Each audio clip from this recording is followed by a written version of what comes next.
Good afternoon, everyone. Welcome into Flying with Mike. Hope you all have had a great week. We are Friday Eve, folks, and some of you, not many, will be already into Friday. So, weekend's here. You made it, folks. Made another weekend appear. All right, we're sitting on the ground. Hang on a second. Didn't want to cough in your ears. We're sitting on the ground in Bermuda, where we left off with America, Virtual American. And we're going to hop back across the little part of the pond to Philadelphia. Philadelphia. So I hope y'all enjoy. I hope you get a lot out of this. Let's, while we got a couple more seconds here before the break, let's pop up in the office here of the A319 and pull up some tool. Right, there's some toolkit coming up for you. A quick rundown here. Hurricane Franklin is east of here now, so weather is improving. However, we do have a west wind, 23 knots, as you see there on the screen. Got some pesky clouds at 1,400 feet, but a broken layer up at 30. So it's not too bad here.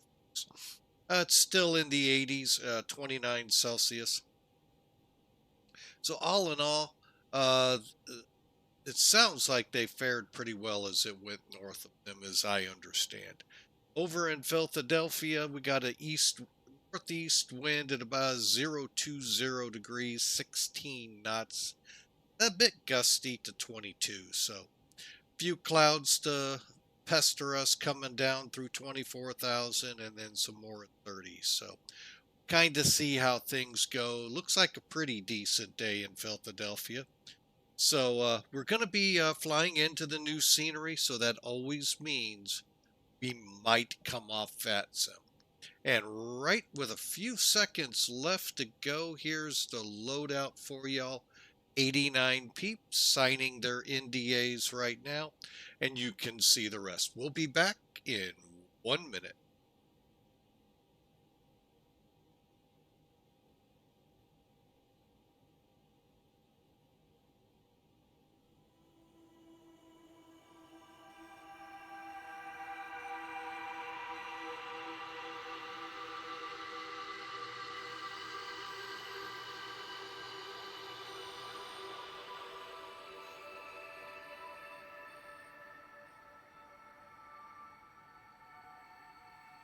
All right, folks, those of you that can hear my voice know that if you're subscribers, you're not seeing the ads. If you're following or just tuning in, yeah, you're going to be hit with some ads here about every 20 minutes.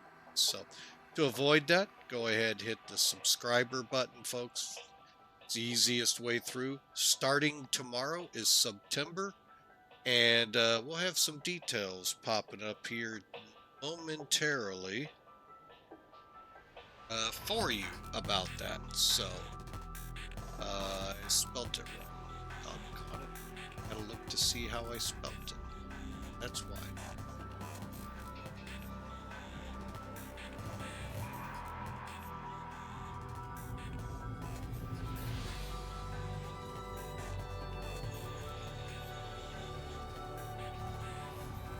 Oh well, it's for some reason not wanting to show up. And so welcome in, sir. That or my computer is not playing nice, which we know that happens so much. But welcome in, Enswick. And as I was telling everyone, we're getting ready to kick off September. I was hoping to get that rolling. Oh, thing. Aha, you know, it always helps to activate it. Leave it to that loose nut behind the wheel, folks. You never know what's going to happen. Try it again now that it's active. Hey, there we go. So there you have it, folks. Welcome back, those of you who were in the break.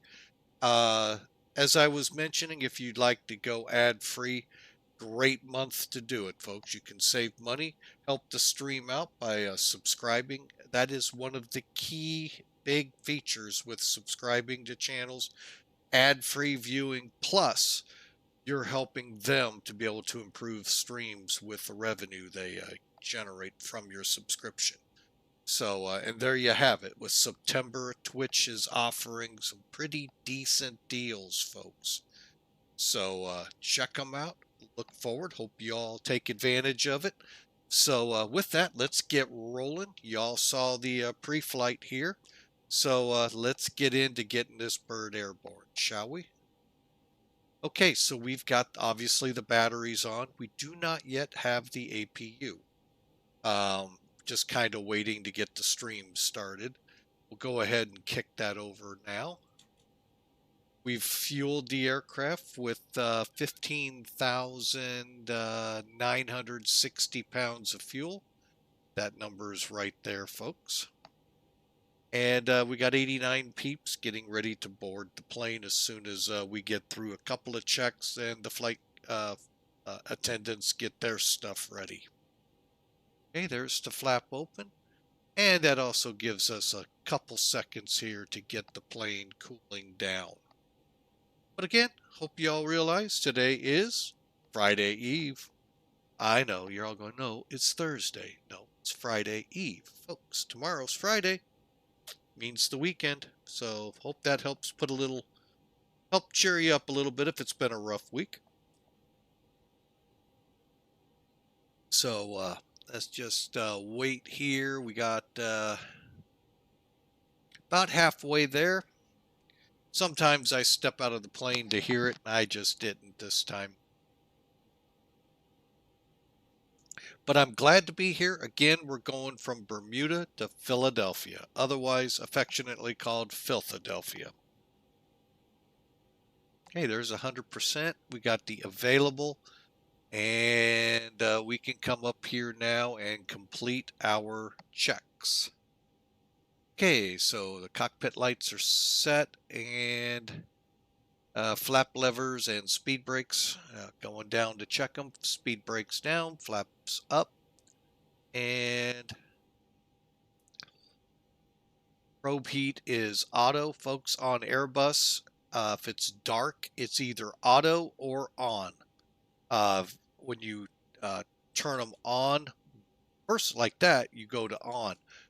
Sometimes you'll see off like you see up here on the fuel tanks.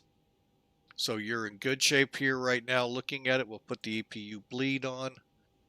And cross bleed is right here, and that is in auto. And let's go ahead and start cooling things down. Matter of fact, let's just kind of get a feel for where we were at.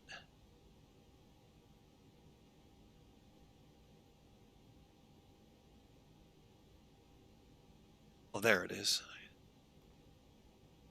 Okay, so yeah, the cabin was at 85, 86. I mean, we are in the tropics technically, folks, so we'll let it start cooling.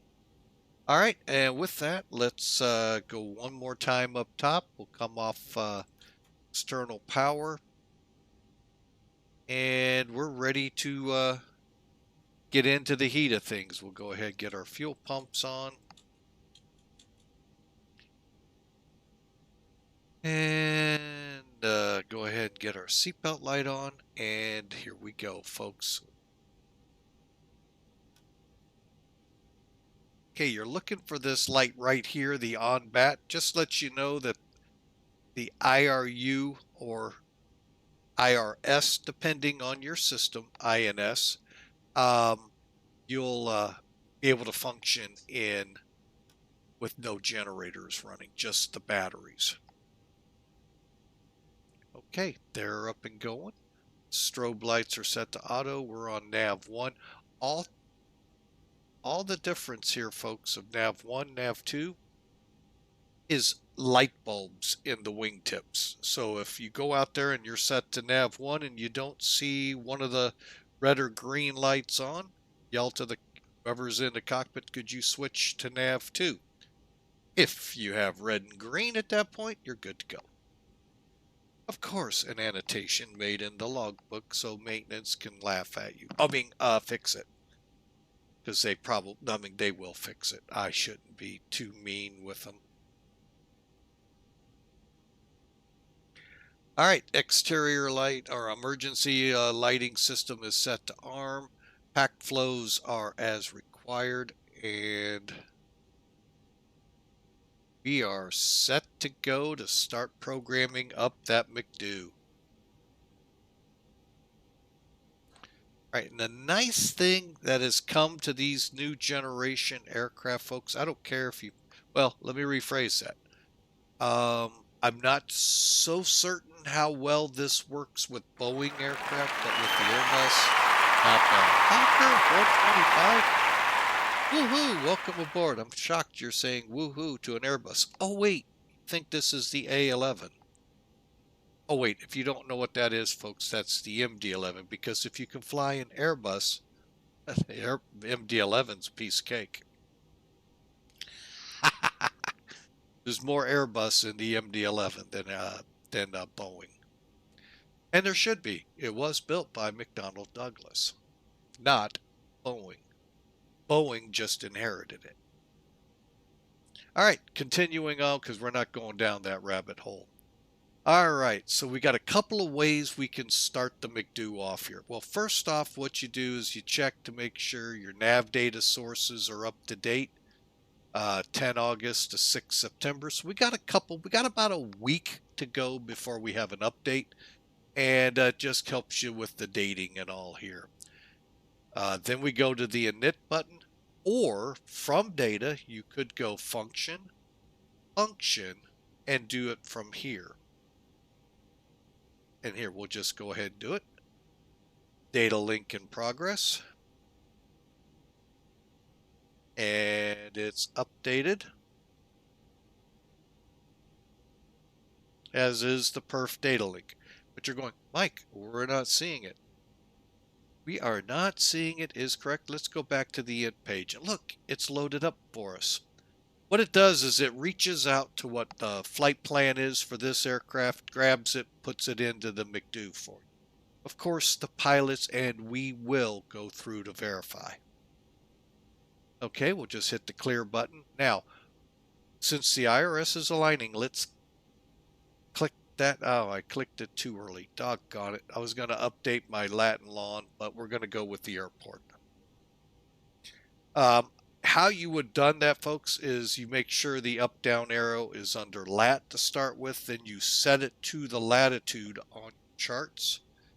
When you're happy with it there, click the line select longitude right here, and do the same here, then align. That loosen up behind the stick sometimes gets a little out of control. All right, and then we'll just do the wind request. As you saw, you could do it from that data page or where you saw right there.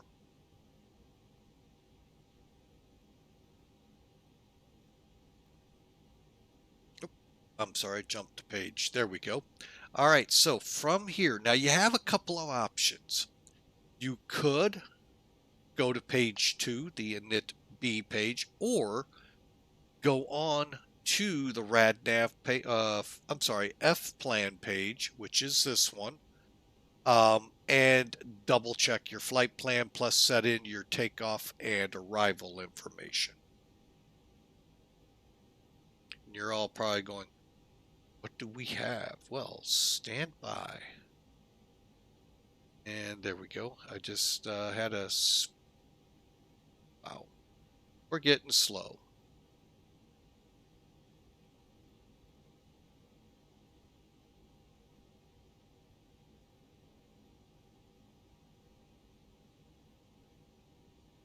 Okay, brought up charts. Now this is the desktop version. You can also incorporate it into Sim Toolkit, which we just used, using the little cog right next to it. You can actually put this right there so it's a one-stop shop. A little easier to see things this way is why I'm using the desktop. And while we're waiting for the alignment to complete in 4 minutes, you may or may not see it, but it's in your PFDs here, or ECAMs, ACAMs.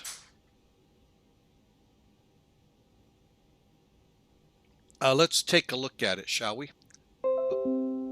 All right, so across the top you can see we're going to be taking off runway 30 on the summer 1 departure. And then you can just follow along across the top.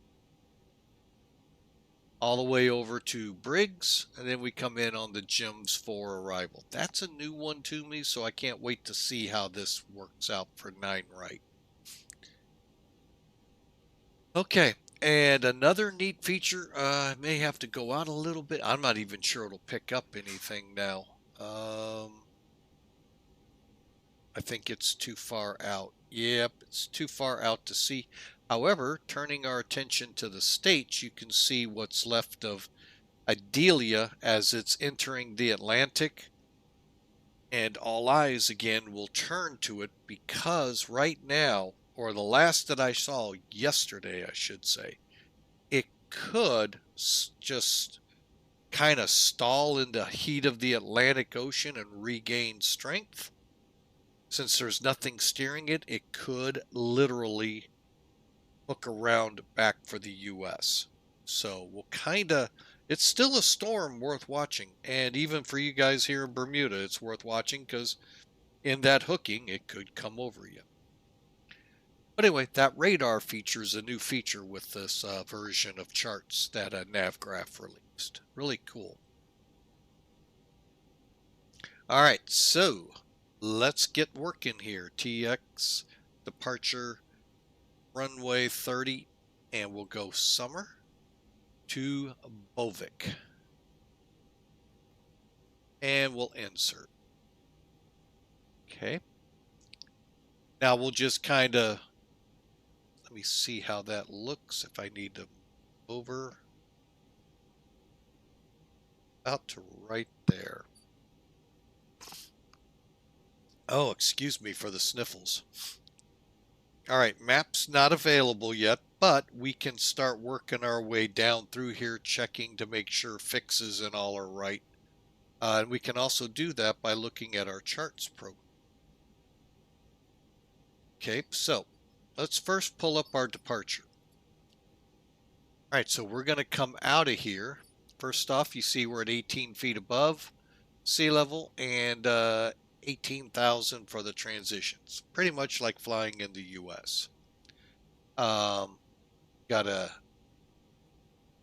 need a GNSS system or comparable. Gross navigation is what that is.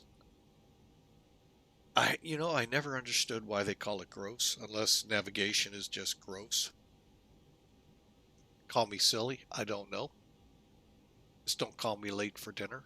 Hang on a second. I'm getting the comfort level set for our customers boarding. All right. And we should be getting aligned here real quick. All right. But anyway, most important here, folks. Directions. Direct summer. Okay. So we're going to come off the runway, direct summer, and then we're going to turn 328 to waves, swizzle, lemmy, and we just aligned our GPS, so we'll click clear. Give me a second here while I get the one over here. All right, so now that we'll be able to track it on our map here. So let's just see that everything looks good. Oh, you know what? Stand by, folks. Let's go to plan. Always helps. There we go. Okay, so then we're off to ways, swizzle, lemmy, and birdie. And basically what you're looking for on that chart, on the gauge, folks, is that it doesn't skew off 1,000 miles. If your distance here is within 20 to 30 miles of your flight plan, maybe as much as 100 off, you're more than likely right, but you still need to verify. You can always trust, but as Ronald Reagan always said, trust but verify. There's BOVIC. All right, so we're up to BOVIC here. So we went summer, waves, swizzle, lemmy, birdie, Airline, and BOVIC. So now we're exiting our SID, heading up to our actual route over here to BRIGS. Again, just looking for discontinuity or really skewed out. Everything's looking really good. Drift, Harbor, BRIGS, and there's a discontinuity. We don't see Philadelphia connected.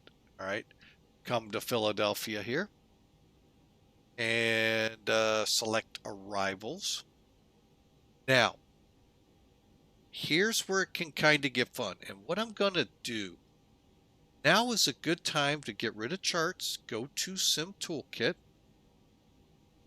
Okay, I know we're not near the airport yet, folks, but we have a way to see what the ATIS is there.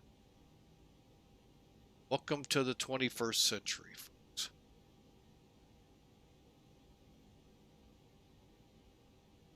Oh, not PDX.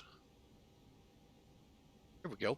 We're coming in arrival, so make sure you select the right one.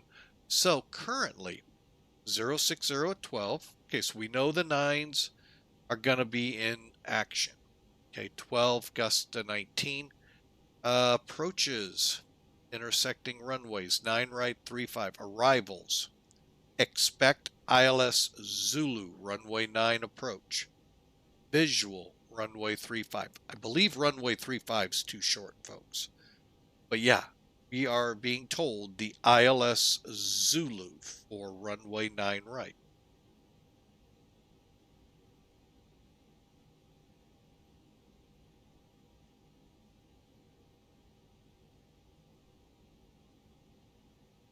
There we go.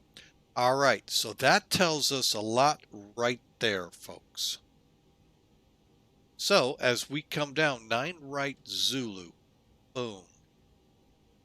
Okay, now we're looking at stars that are available. We're coming in on the GEM, GEMS 4, JIIMS. Okay, so it's up. There it is. Okay, now, here's how it's working out so you can see it. This is actually a newer one to me.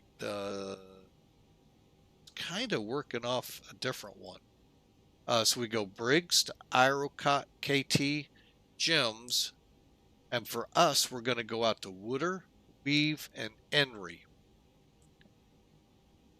Okay, and then for the actual 9 right approach, we could go up to MXE and come down. So we'll go Novia, and our transition is Briggs. Insert, and there it fills in the route for us. Here, let me bump it up a little. All right, so we just continue on. Okay, so we know the next one up should be Iro KT, Gems, Rudder. I see Weave and Enry. All right, so now we have another discontinuity. So what I'm going to do here, we're going to go back to the flight plan. And what I'll do is select our approach as the final.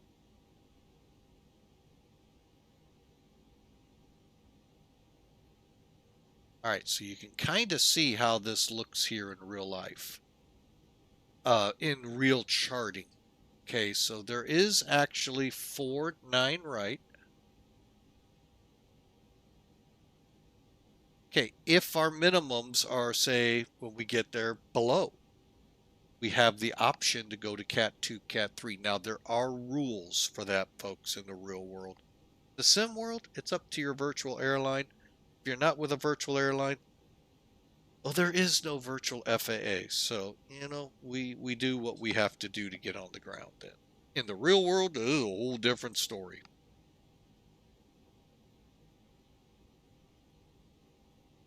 And I'm not here, nor do I tell you to follow what I'm saying in the real world.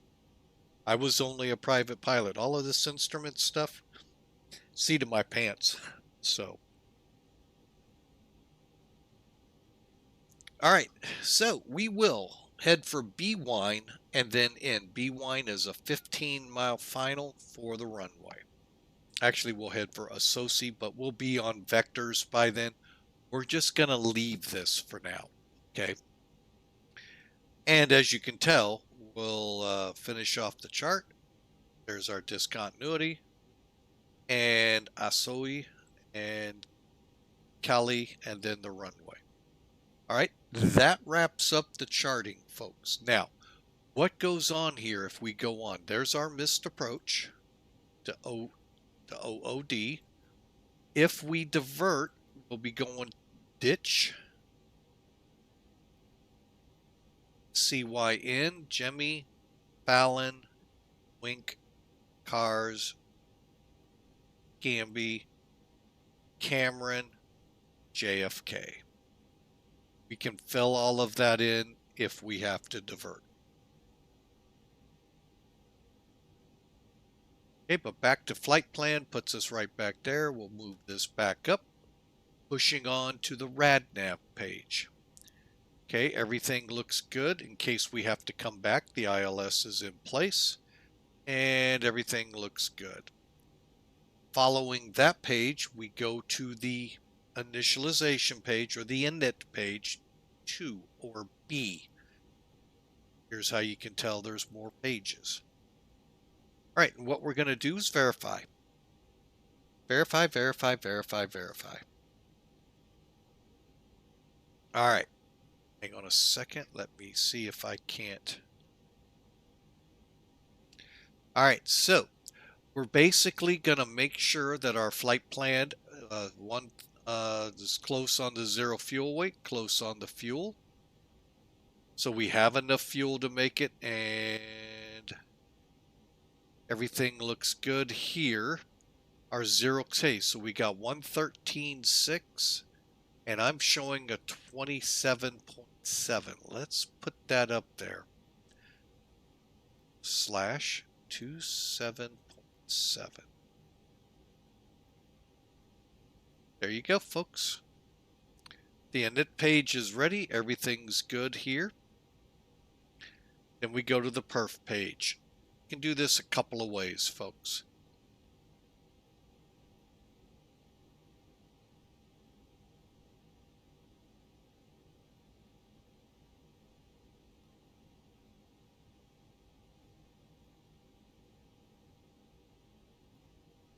Go to the ATSU page, AOC, weather, ATIS, and just toggle and click METAR.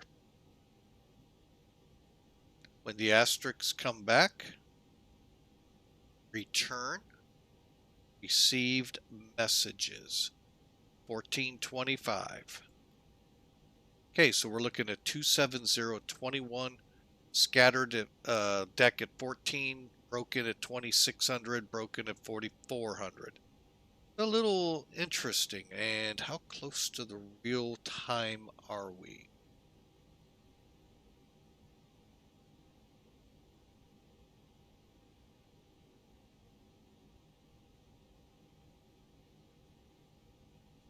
We're only off by about a half hour, so I'm okay with that. So there you have it, folks. So then we come back to perf. So we're working with runway 30, sounds good, full length. Winds are 270 at 21.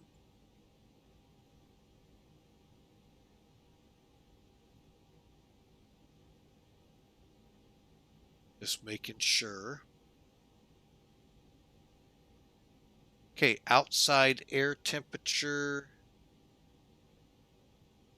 holding at 29 inches of mercury. All right, now how can we get this easy? Do it this way, folks. Come back to the middle. He says,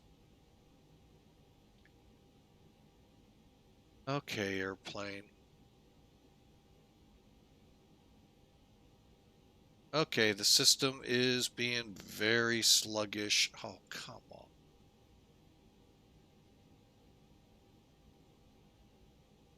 Okay. Oh, don't tell me I've lost them again. This latest update has had me a little flustered here lately. I've lost my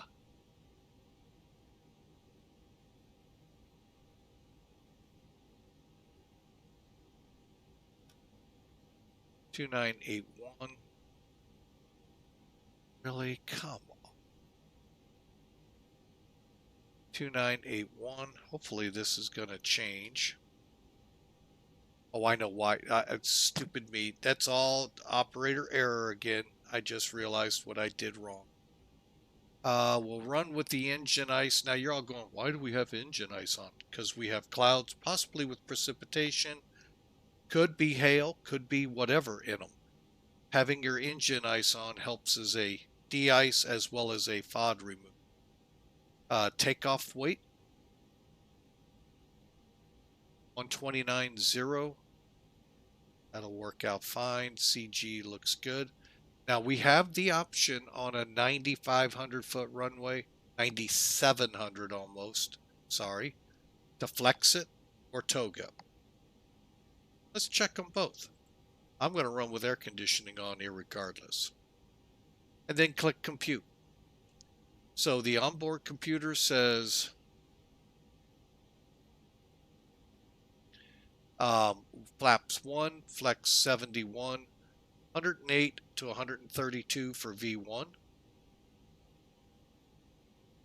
And that's a lot of runway to stop on, folks. V2 is 132 and 135 rotate up 4. I think we are. I'm not even going to look at toga because I think we're fine.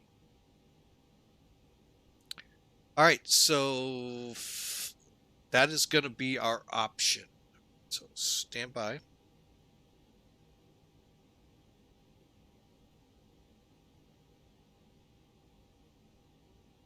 And I'm going to now show you the easy way here. Just go to upload takeoff data.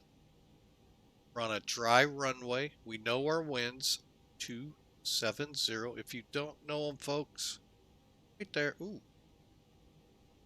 That's why we got off quick. I thought we had a 200 knot wind. Try it again. That looks better, don't you think?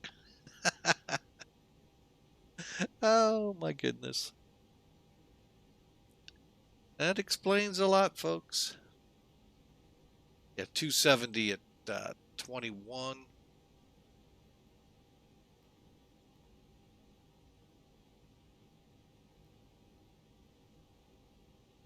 $2981. Let's do a all right, and then we're gonna flex.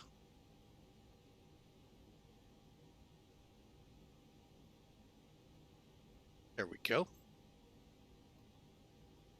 Okay, so they're saying 132, 32, 135. They're putting us at 06. So we could do 4 or 6 on our departure. And how we doing flex wise looks good. Just go with uplink and boom, build it all in, folks. I'm going to check a site because he might have information that works for us.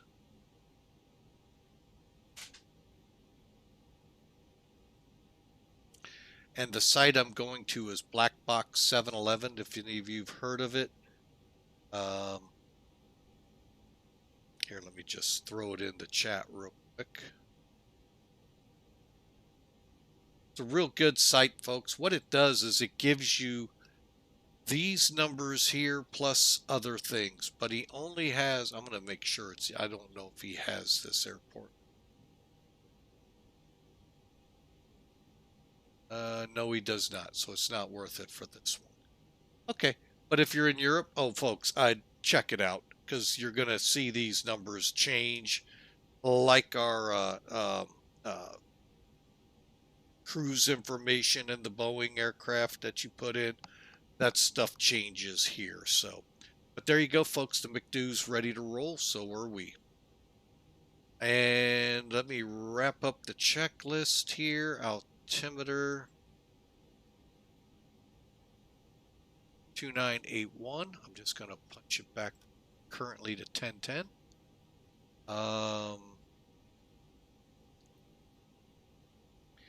Flight directors are on. LS is on. We'll put constraints on both sides. VOR set up. Both sides. Speed managed, heading managed, and initial climb to 3th.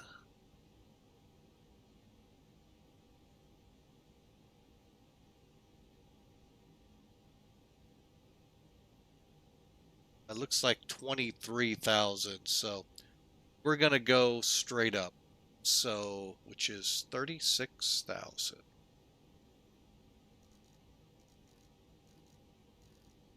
Unless ATC comes on and says otherwise. All right, and finally, get this put away.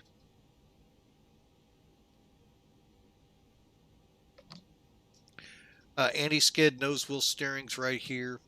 And it's on. Switching levers, 12 o'clock on each one of them is the normal position. Transponder up and set. Radar is off, and we're ready to consider pushing back. I just do a couple things.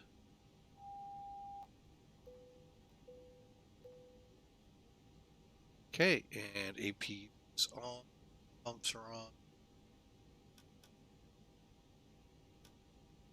Okay, we are set and ready to go.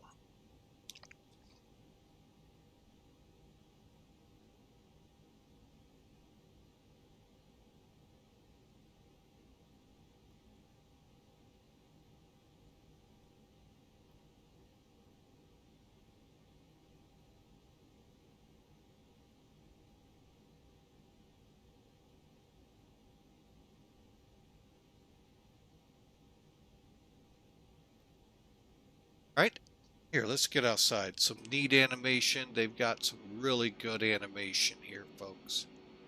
Not much with these guys because they don't have any levelers, but when the caterers come in, you can see the levels come down before the box goes up.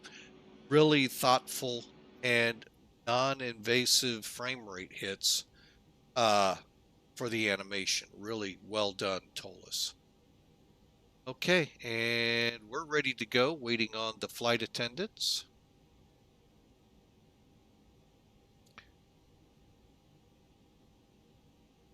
Checking ATC. Does not appear to be any, but is on the ground with a P8. Hopefully not in my spot. Oh, while we give it a couple seconds here, I hope y'all think about it and fire up a plane. Saw P8s, 737s, 757s, 767s, folks, are all good aircraft. I definitely have to amend my start time here of 18:45.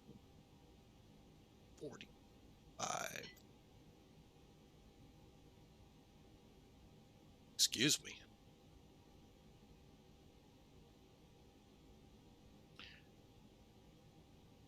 All right, and hopefully we'll be airborne here shortly.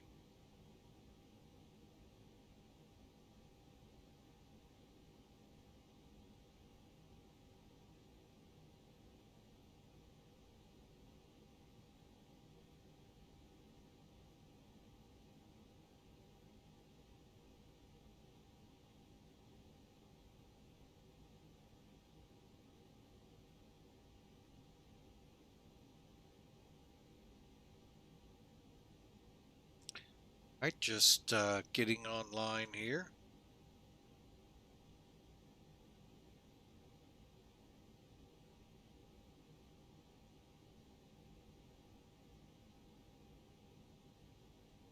All right, we should be popping up online here any minute.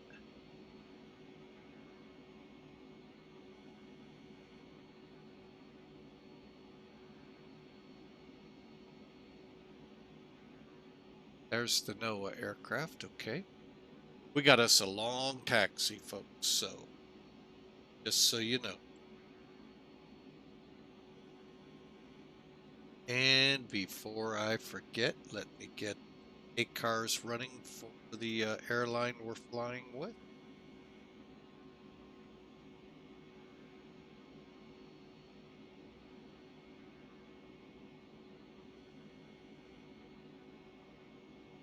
Perfect.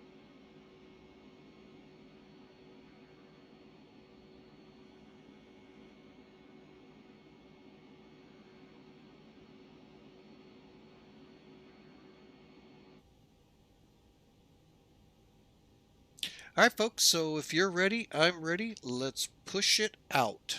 Let's go ahead, get better pushback on its way.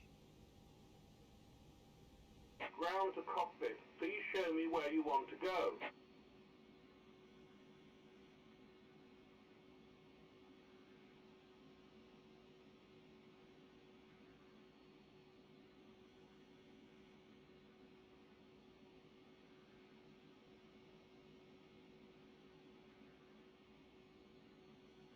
Ground to cockpit. Tow is driving up.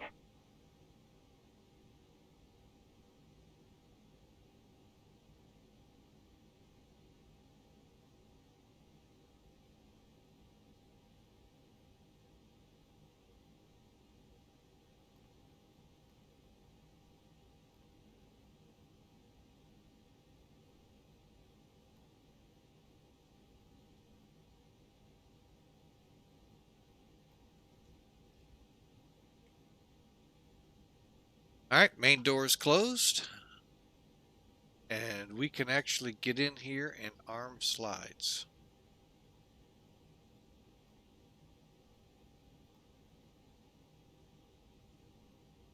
Okay, all doors and hatches are closed. Ready to connect.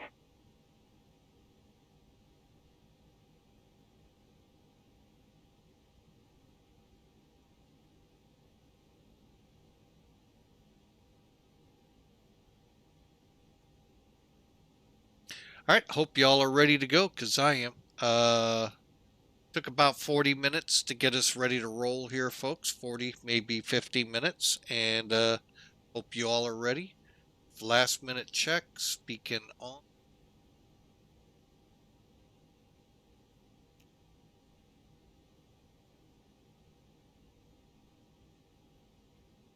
Tow connected and bypass pin inserted.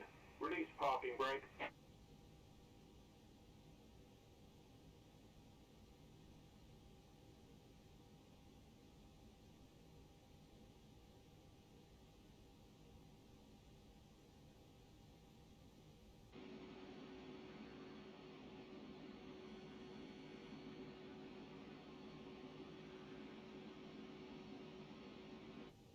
Parking brake release. Starting pushback, and you may start engines.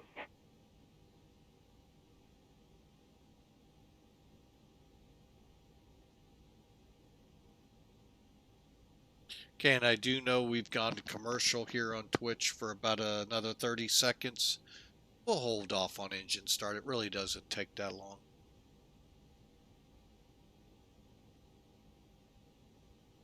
They just get the ability to come back and go, oh, look, he's pushed back already.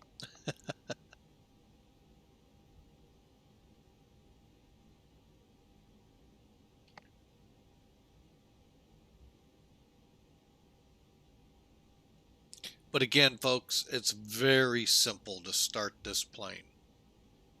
Literally one click, but it takes on the first engine 2 to get it going, and I'll show you. All right, community is back. Okay, so we'll just move over to ignition, start, and then let's start 1 first this time. And then we just kind of watch our, that's it, watch.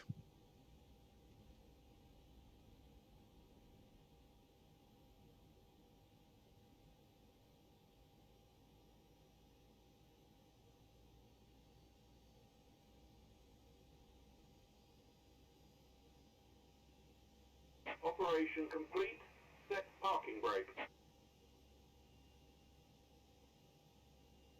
Okay, parking brake set. Disconnecting tow. Stand by.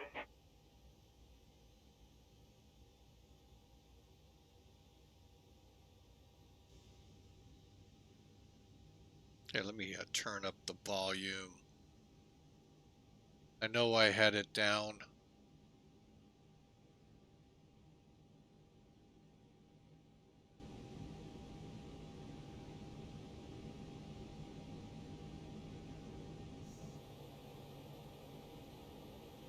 Okay, we're available. Let's go for number 2.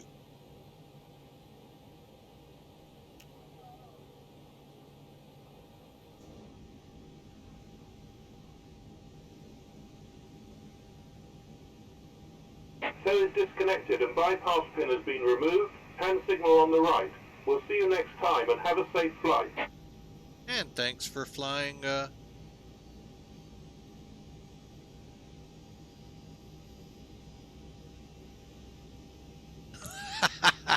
All right, and so okay, I understand, man. Believe me, I understand.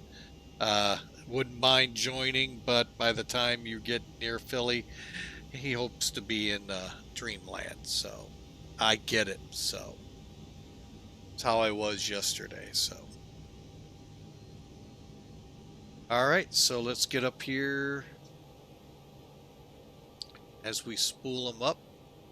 Could get loud.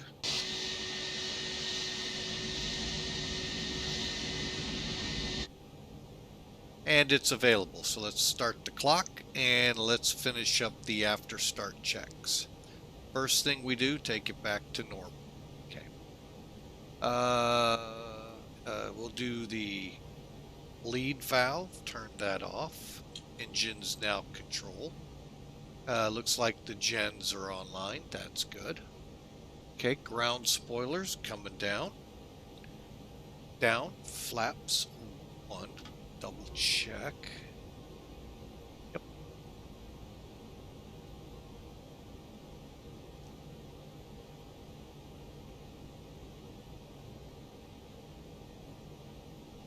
Okay, there we go. And then I'm going to set this to flight controls. 2 things we're going to do here. First, let's set the trim. Remember, we had 06 here, 04 over on the EFB. So we can do either one.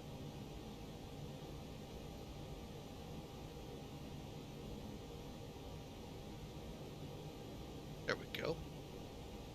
Okay, and then we're going to do a flight control check.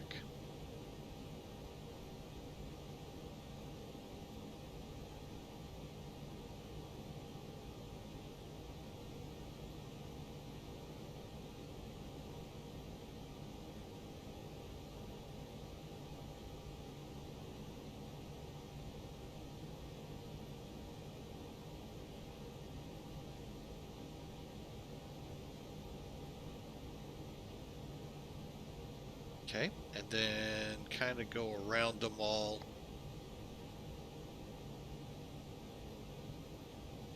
Okay, we're ready to go there. Off that. Okay. All right, so pitch and trim, engine anti-ice. We'll go ahead and head up top, get that set. APU master can go off. Slides are armed, nose wheel for taxi. Let's come back down. Around. Go ahead while we're in this position, turn on the weather radar.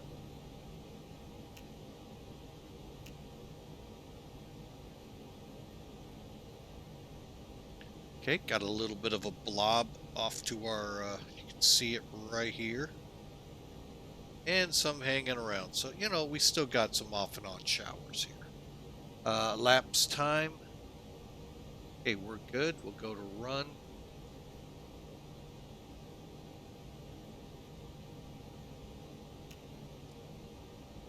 Flight controls have been checked. Nav climb set. Auto brake max. And let's go ahead and turn the brakes fans on.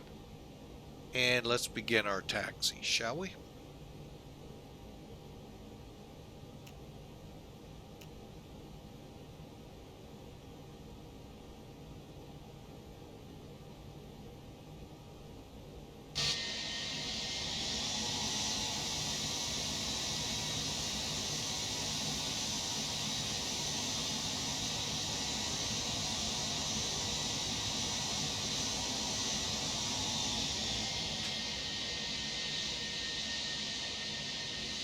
Okay, we got a lengthy taxi here, folks, so... But again, feel free to come along. I understand if some of you need to go to bed. I know this is when Europe is in their prime time of flying. So I know most of y'all are getting into that latter part of your days. Or you're like me, you have to get up early in the morning and, you know, need to get to bed there. So, but, you know, hey, we'd love to have you along, coming out of Bermuda for Philadelphia. And what a way to come in Thursday night into Philly. Hopefully, we'll remain online. We get into frame rates coming in there, so I'm going to try to kind of watch those coming in, see how we're doing. But we got, like I said, a really long taxi here, folks. We got to go up Bravo, all the way down 9,700 feet of runway on Alpha to the end. So if you're looking for a break, bathroom, drinks, or anything, you got a good time to do it. And we'll be ready to go at the end of the runway.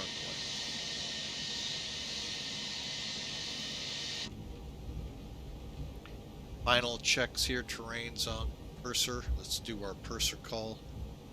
And basically all I do, we'll do that after the runway.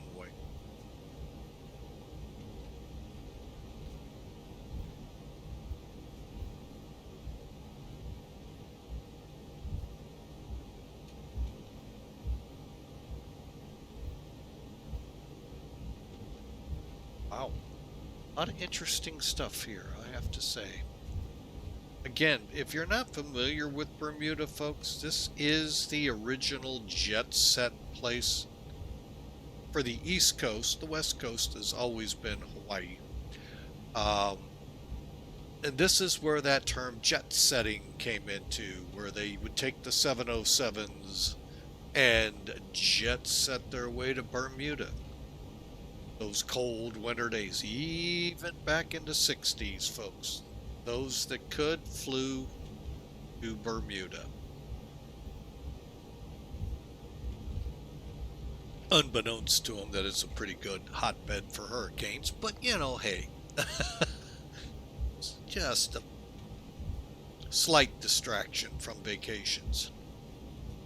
Still better than a cold day in New York City. All right, so we're across the runway. Let's get them in their seats.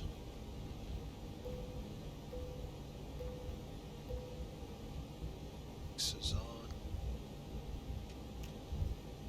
Get those out. Not on yet.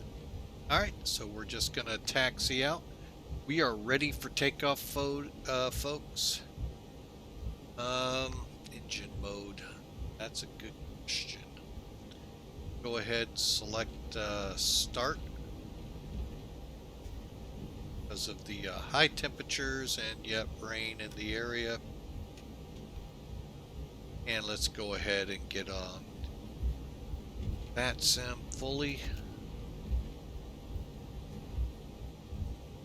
We're ready to go, folks. See how this NOAA aircraft paints out when we get down here.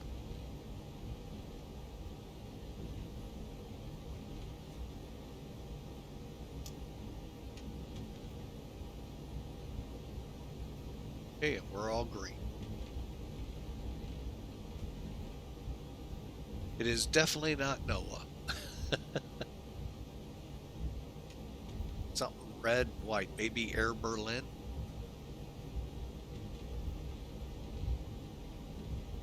Too many red and whites.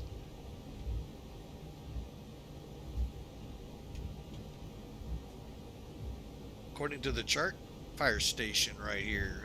I don't see it.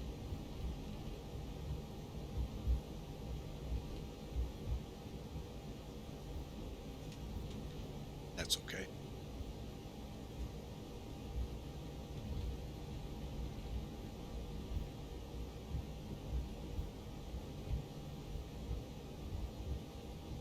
All right, folks, if you're new to the channel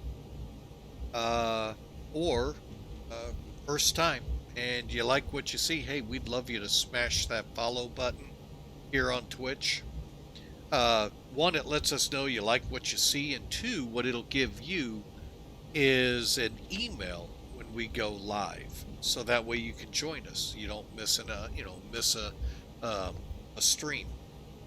If you're on YouTube and you like it, first, hey, thumbs up, click the like, and then second, hit subscribe. Now, it's a little different in YouTube than Twitch. Subscribing just is like following. You're acknowledge that you're following the channel, and it gives you email notifications if you turn the bell on when we upload a new video, and it becomes public, available to the public.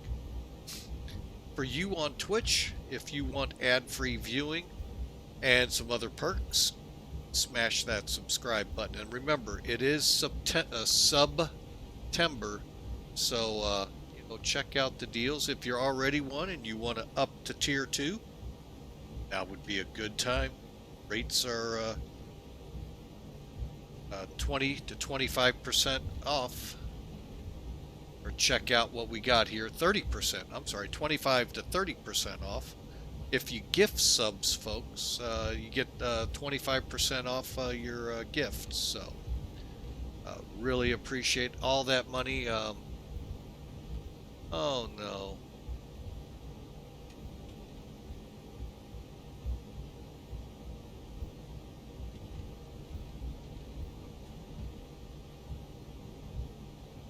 Okay, hang on, we'll look that up. We will look that up, Int'l.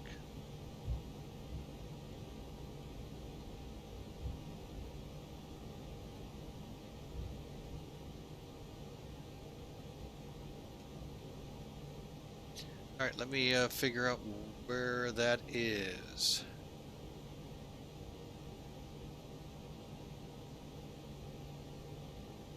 I don't like typos, and I appreciate the extra eyes that go sometimes to this.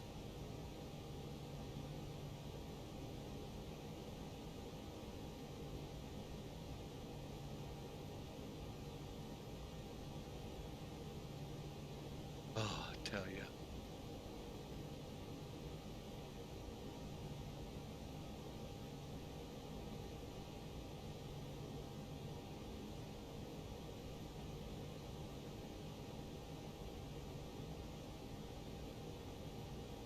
I think I know where that would be.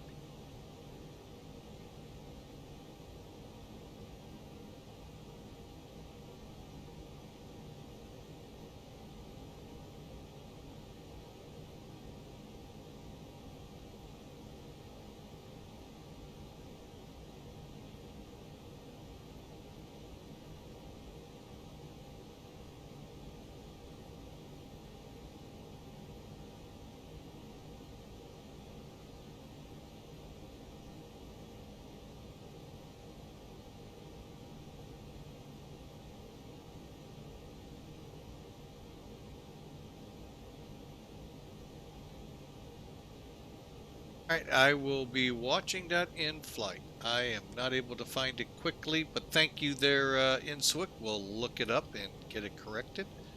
Let's get this bird rolling. Got a good almost 2-hour flight to Philly to find that typo of mine. I never do this. Come on.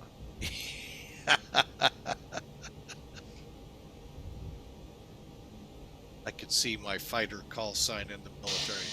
Mike, typo.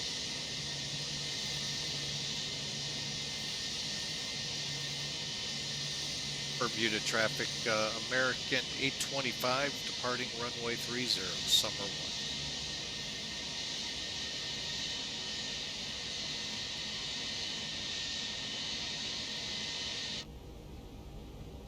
1. Okay, lights are all on.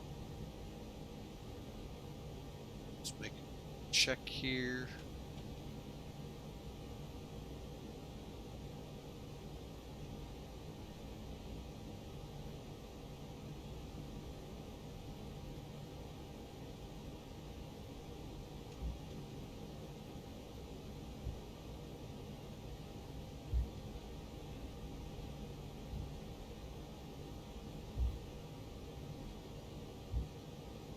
Okay, lights.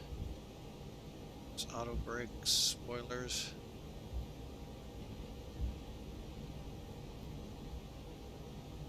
And timer. Here we go. 50%-ish.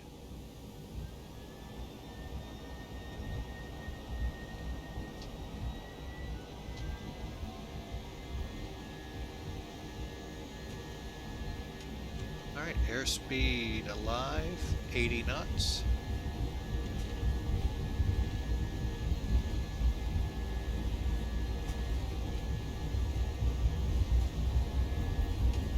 Gonna rotate.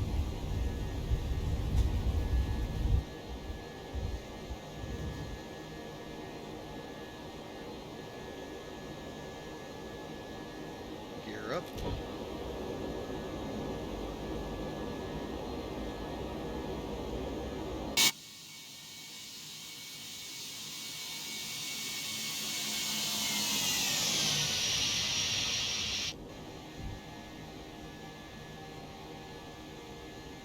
I will let the autopilot take over from here to do a better job at it. One more time.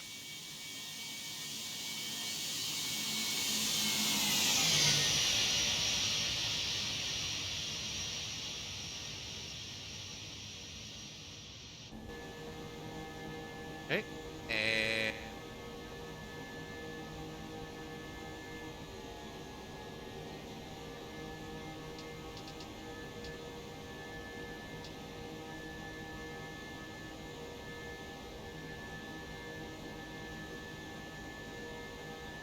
I liked it too. It was interesting. I remember when it all first happened, when Cactus bought U.S. Airways, um, that it was a big brouhaha on the East Coast because they're hardly out there. I mean, I think, flew the big airports, and that was it. Well, here they bought U.S. Airways, and it became, what call sign do we use? And went to Cactus, which was our friends at America West. We'll be right back, folks, in about a minute. Okay, and our flaps are up.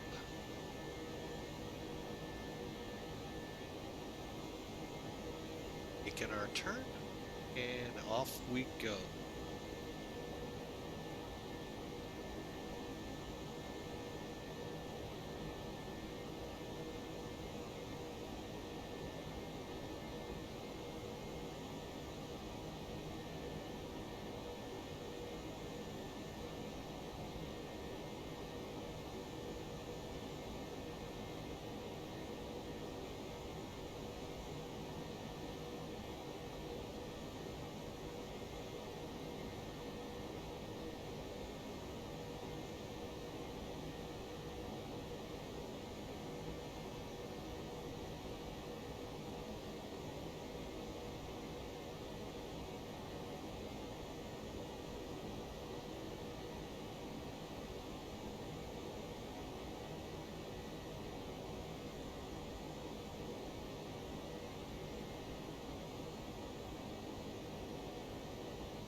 Alright, welcome back, folks. We're through 10,000 feet. Means we can get those exterior lights extinguished.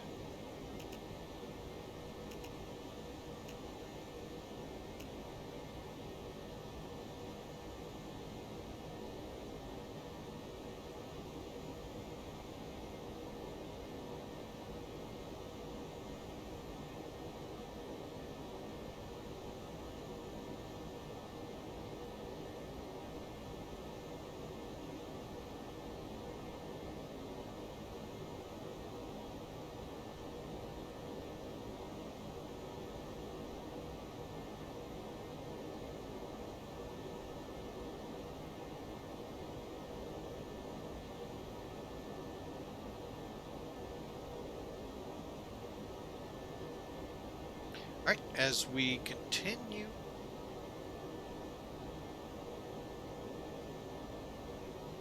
just kind of scanning over. Let's just look at it. I always loved that livery. Get rid of that, but America West always had a good livery.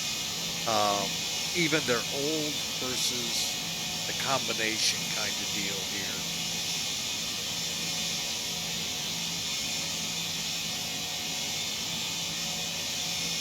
And we're not going to get into that story again, folks, but America West is was a very successful airline. One of the very few that started in deregulation and today flourishes under the name American.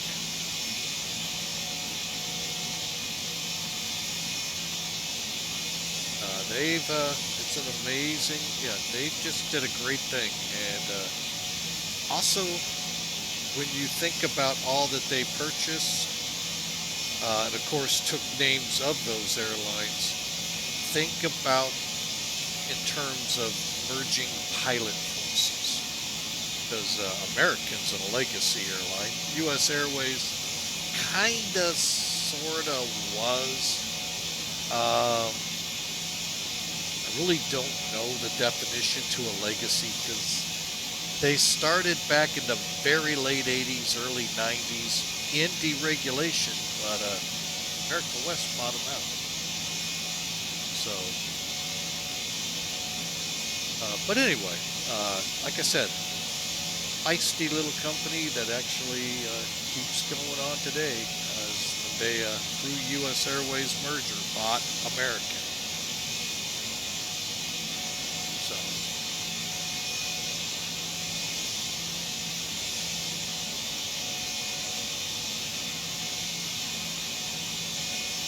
you start delving into the unions and merging.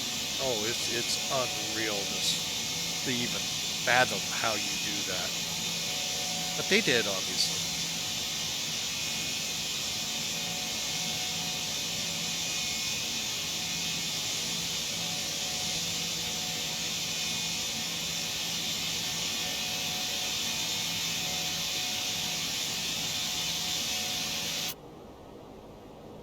Alright, we just crossed transition.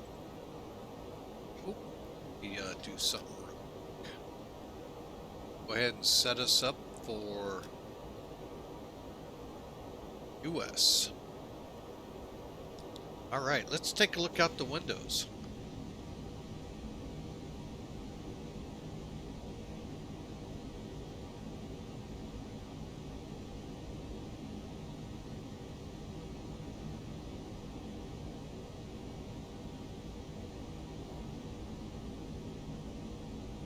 Off to the distance there you can see maybe those are signs of Franklin out there, but it's actually pulled quite a ways away from.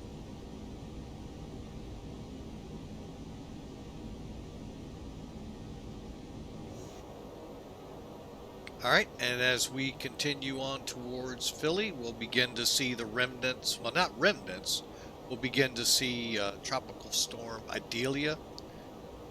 And I will begin looking to see if it's beginning to reform back into a hurricane out here over the Atlantic.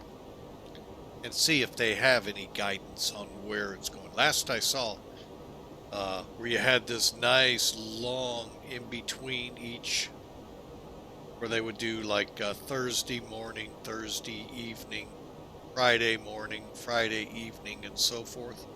Spread out quite a ways because it was moving. They get real close together, meaning it's kind of stalling when it gets into the Atlantic, which is never good.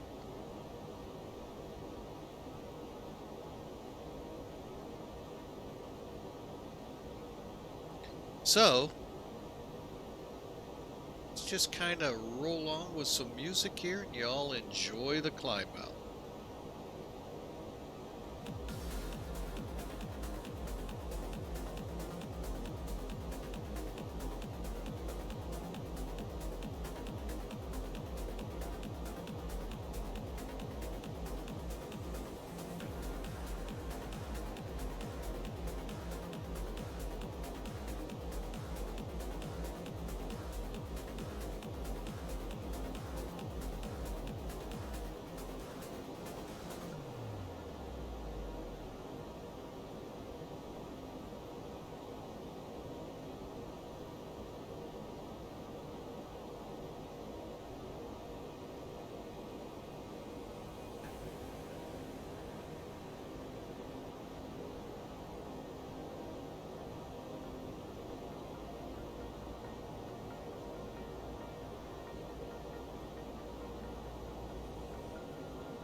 Alright folks, just looked over at the National Hurricane Center and good news, it does look like it will stall for a day or two, but the trend in the 7-day forecast is for it to be picked up and started to continue an northeasterly move. So that's cool, away from the US, currently away from any land, so that is good, even if it would re-strengthen back into a hurricane. So that's a good deal. That Florida and South Carolina don't have to look forward to a repeat visit. A couple of other systems out there, but they all look like they're staying away from land at this point. There's one pesky one that could be about a week or two out. We'll see how that one goes. Can't really get a good read from the Hurricane Center on it, so. But anyway, you know, that's down the road, folks. We are coming up to, what is the name of this fix? Birdie. And on up to BOVIC. So we're still climbing out. Hope y'all enjoy the ride back to the U.S. Philadelphia, to be exact. And should be there in about an hour and a half.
All right, folks, we're 1,000 feet from top of climb. Hope you all are enjoying. As soon as we reach top of climb, we'll do a quick system check and balance our fuel tanks and prepare for cruise.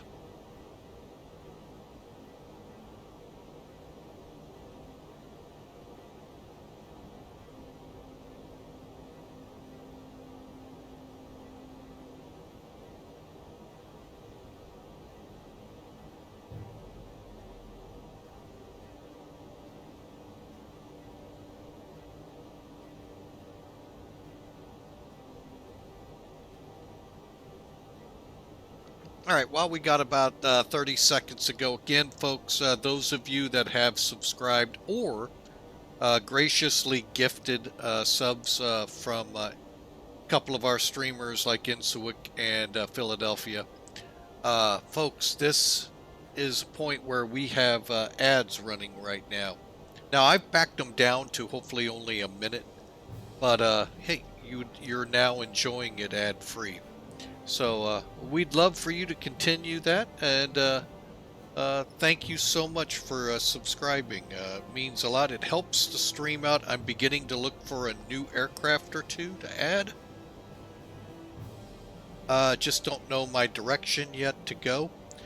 And having that there, with the help of subscribers, it helps me to decide where we need to go. A couple of ideas I'm bouncing around as both commercial and general aviation, so we'll see how that works out. But again, everyone else, welcome back. Thank you for following. If you're new to the stream, hey, love for you to smash that follow button, so that way you get notified via email. Our next flight, which will be tomorrow, will be down in South America. And if you want to find out where, look down below under About, and you'll see where we're going. Those of you on YouTube, come over to our Twitch feed and you can drop down there and see it under About. Or join our Discord channel, folks. Got the link there for the invite. If you need it, let us know in the chat, and I will get it up to you. But we really do thank you all very much for being a part, be it a subscriber, be it a follower. Thank you so much for being a part of the team here at Flying with Mike. I've got a couple things to do behind the scenes here to get caught up on. So bear with me, and we'll be watching the chat room. Let's just put it that way. So we still got about, okay, that was a horrible screen to go to figure out the time. About another hour and 10 minutes or so to go. This is some stuff stream related that I need to get done. And so bear with me a second. I'll be right back. But again, still watching the chat here.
793, go now.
Alright folks, I'm back with you. Sorry for that little bit of delay. Got finished with some member work I needed to do.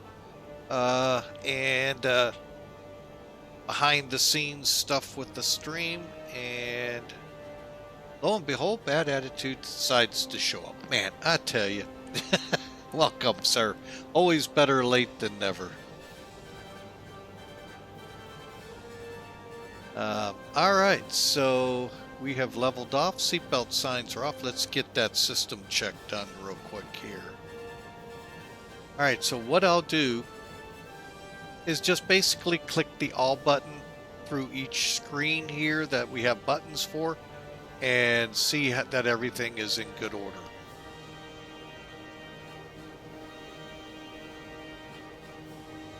Okay.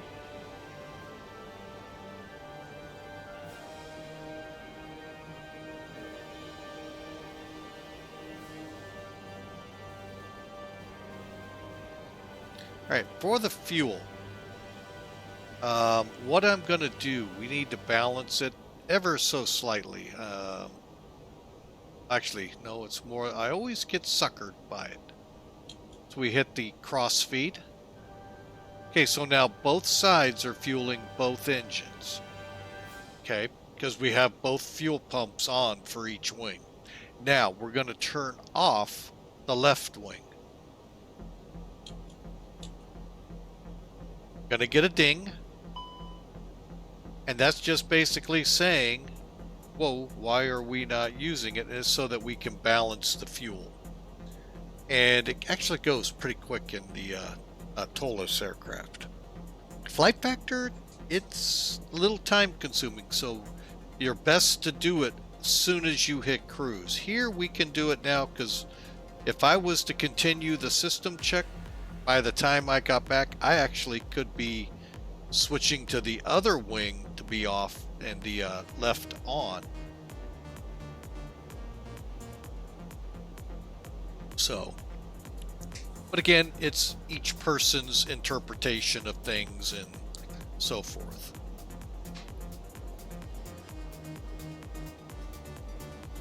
See, we're almost halfway there, folks. Actually, we're over halfway. So, Bad Attitude, you say the jar designs is pretty good. I've heard mixed feelings on it, but I actually like the default.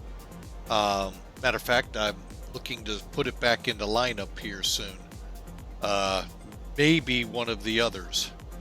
So, 200 or 900, so. Alright, and boom. Let's get this turned off. And then back down here so I can get it back on fuel. Perfect. Alright, and the engines seem to be doing good. So we can go back up, kill the cross feed, which will then take us back. And we're looking good. Alright, so the fuel is good. So let's click all. APU is obviously off. All right, now we're getting to the one where people's comfort. I always keep the cockpit one notch down. Try to keep the cabin right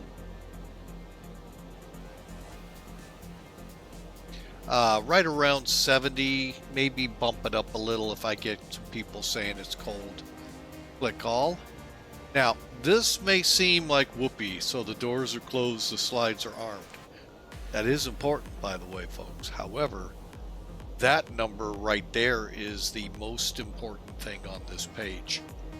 That's not the oxygen system for the aircraft. As it says, that is just the cockpit tanks. And that's if you have to do an emergency descent. You get on oxygen, it's always nice to be able to breathe air. Trust me, being a firefighter, it is kind of nice to know when I turn the tank on, hook up my regulator, the air actually comes out. If it doesn't, it's a bad day. So that's the important number here. And the other thing they do nicely in Airbus, maybe TOLIS might be the read, but Airbus in general. Green means good. Yellow, red, you get the drift.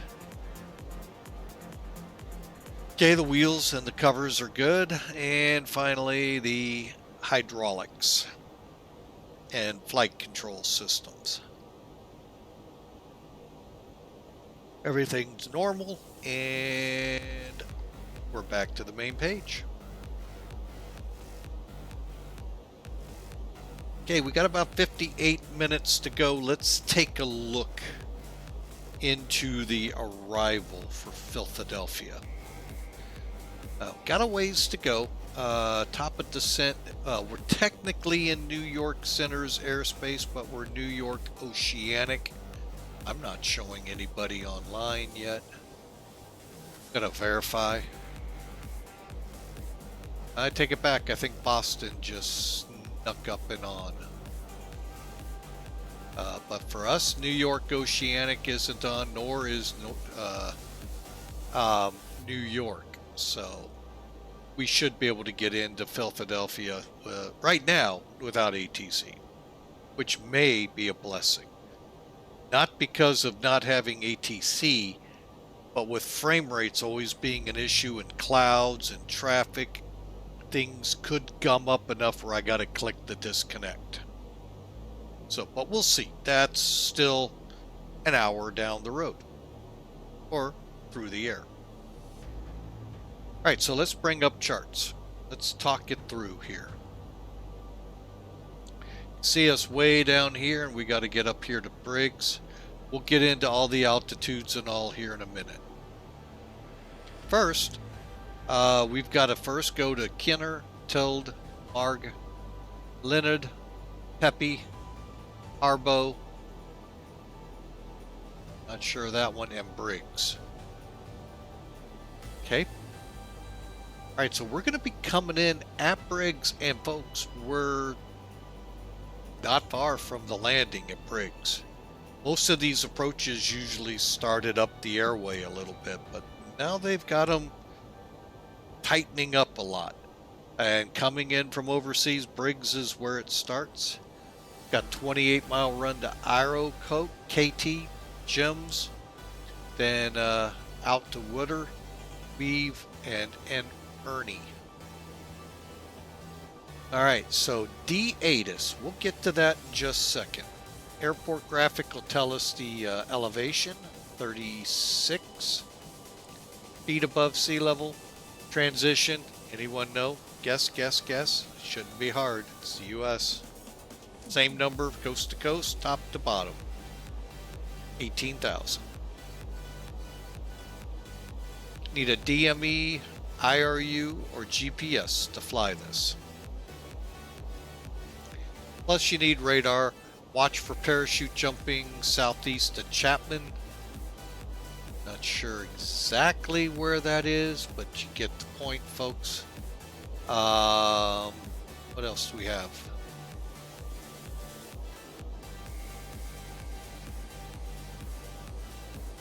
And this is only jet aircraft. So if you're flying a puddle jump, turtle prop, yes, I said it right, turtle prop, got to fly a different approach.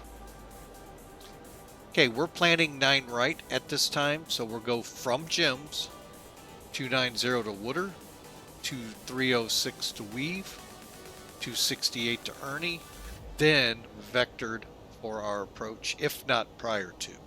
Okay. So lately I've been vectored from Weave. So altitude-wise, guess what? I don't see any. Hey, does that mean it's up to us? No, it's up to ATC. They get the tough job. They make the big bucks, if you believe that, folks. Oh, I have bridges for sale to Europe from Phoenix.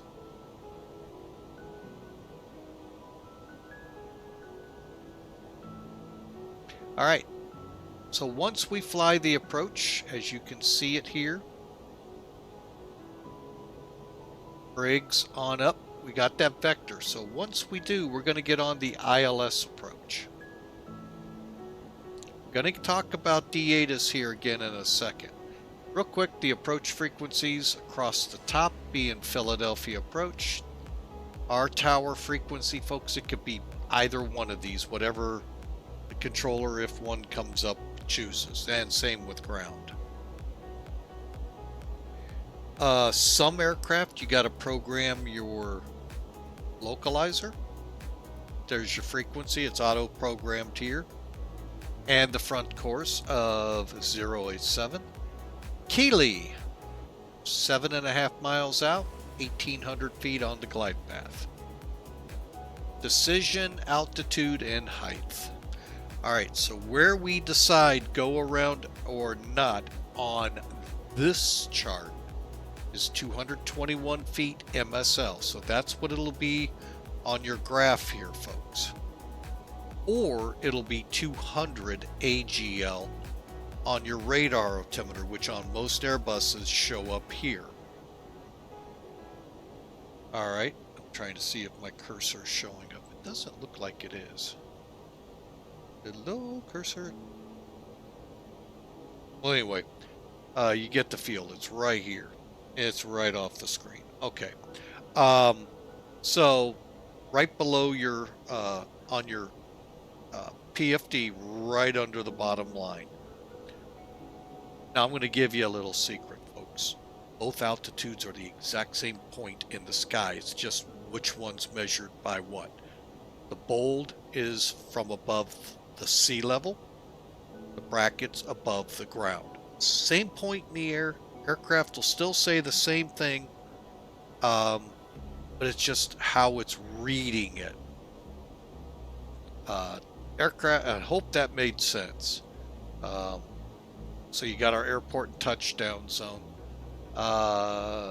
Missed approach. We're going to be headed to, what is Woodtown VOR and holding. Okay, so there it is, folks. We're going to turn and head for B-Wine. What we're going to basically do is when we come off of Weave, we'll start our turn back to intercept the ILS. B-Wine at or above 4,000 feet. Associ at or above 3,000, but we got to be, again, Keeley at 1,800 feet on the glide slope going into Philly.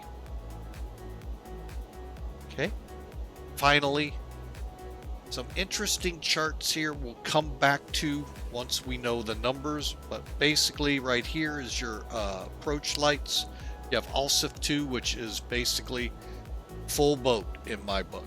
You got all the lights, everything to help you to get in there when you're in the suit, because you got to be able to see them to be able to continue.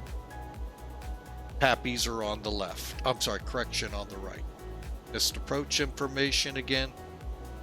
Then we're down to what we need to be able to shoot the approach in this page. Now, if we need to, because we're below a half mile or ceiling is below 200, Cat 2 and Cat 3 is available to us. So we have to make that call now. So we put the right charts and the right data into the, because we're going to be going auto land. But currently the weather doesn't look all that bad. 200 and half mile is our minimums. RVR, if there is one, 18 or higher.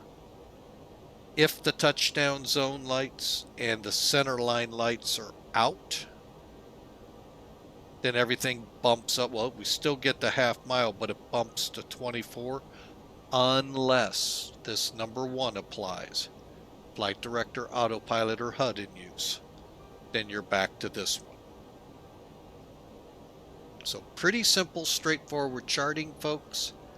Let's find our airplane. There it is. And now let's begin to go to the next level and figure out what are we looking at for this approach. I'm going to first fix my radar.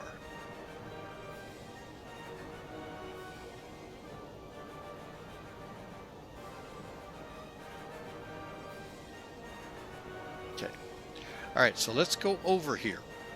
Now, y'all saw this for takeoff, but we can do it for landing too. At the same time, I'm going to go ahead and bring up the MCDU, even though I'm not going to be setting it. We're a little too far out. I usually try to get within 80 miles to get as accurate as we can. Not to say it won't change on me, but you're getting it pretty accurate. You also can see we have a 12,000 foot runway just about. So that helps us too. All right, so let's get our current weather. Folks, you can do it right on the MCDU. Go to the ATSU, AOC menu, Weather ATIS. Hey look, there's Philadelphia. Let's put it right there and go METAR.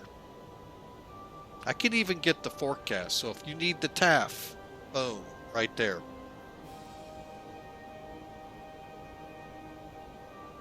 All right, and I see we have a METAR now, 1854 Zulu.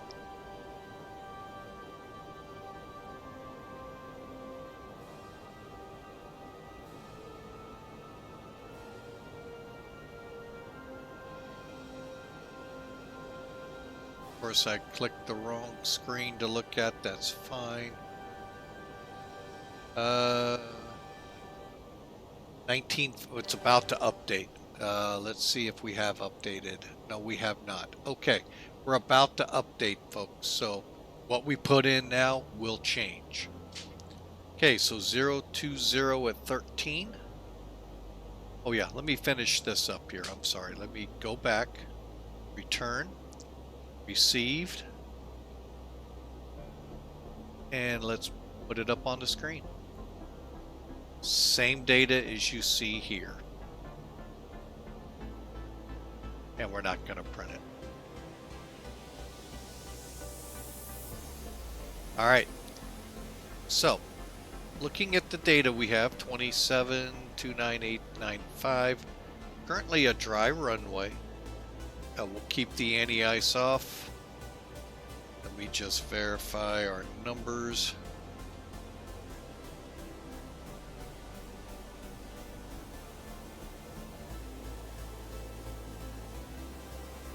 Estimating 129.1. Oh yeah, that's takeoff. 119.0 is estimated. You know what? We're gonna just leave it.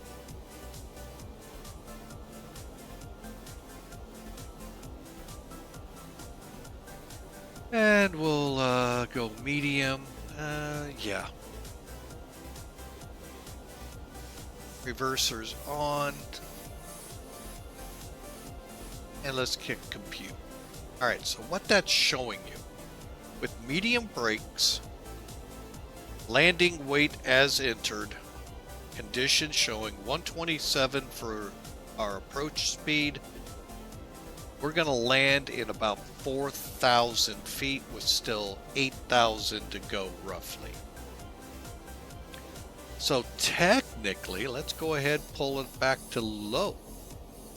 Why throw them to the front? Folks, we're going to have to go to about right here to taxi over to the terminal.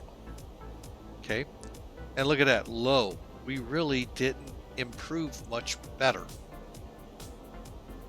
The only thing we do want to think about, Philadelphia is a busy airport. In the real world, you'd be thinking, get off as, you know, as safely, quickly, but safely as we can. So, something to think about there. So anyway, you got this. So you would just go here, here, plug in your data here. For QNH, type it out just as you see it. It would be 2995, boom. Okay. So, as we can tell, we have a I'm going to call it 130 approach speed. Okay.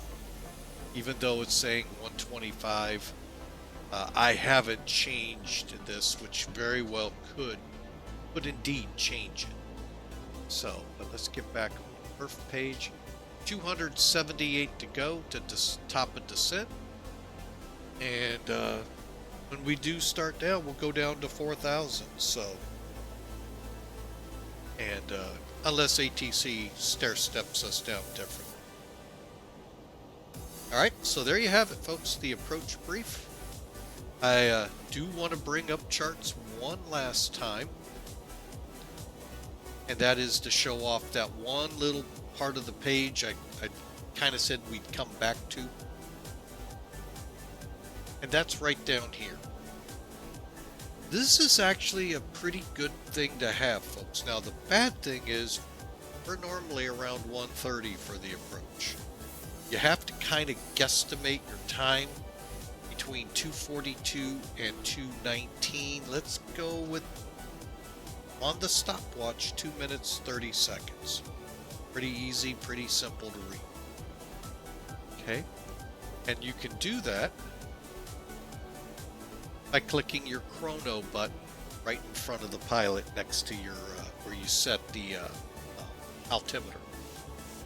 But it's going to take us 5.4 miles, 2 minutes 30 seconds, and let's plan if for some weird reason the glide slope isn't working. If we maintain about 700-ish to 715 feet a minute, we're going to maintain that 3-degree glide slope. Kind of having to what we call interpolate, guesstimate between the two what it is. So that's why that chart comes in handy. A lot of the airports do not give you times, just this part.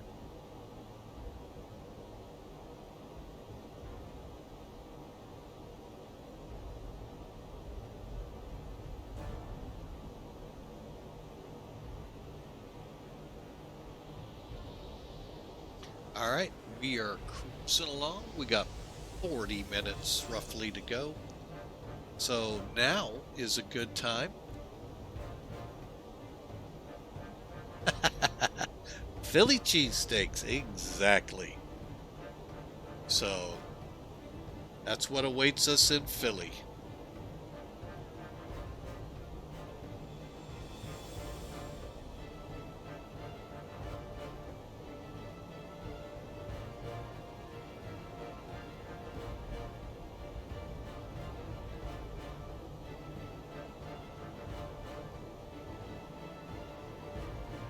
So hope your day's going well there. Haven't heard much out of you there, Mr. Hawker. Hope they're keeping you busy there at work.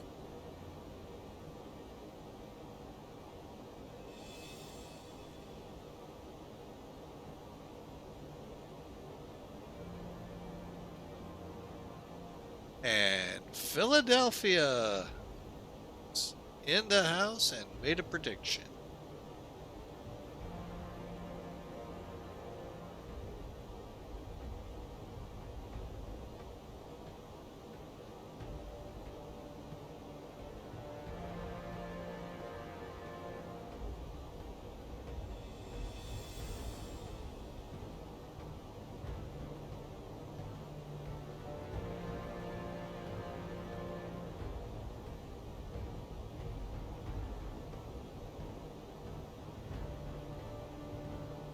I don't know. I always say this with this music, folks. I get that Dark Knight Batman movie sense from the music. The way I remember watching it and hearing the soundtrack playing in the background.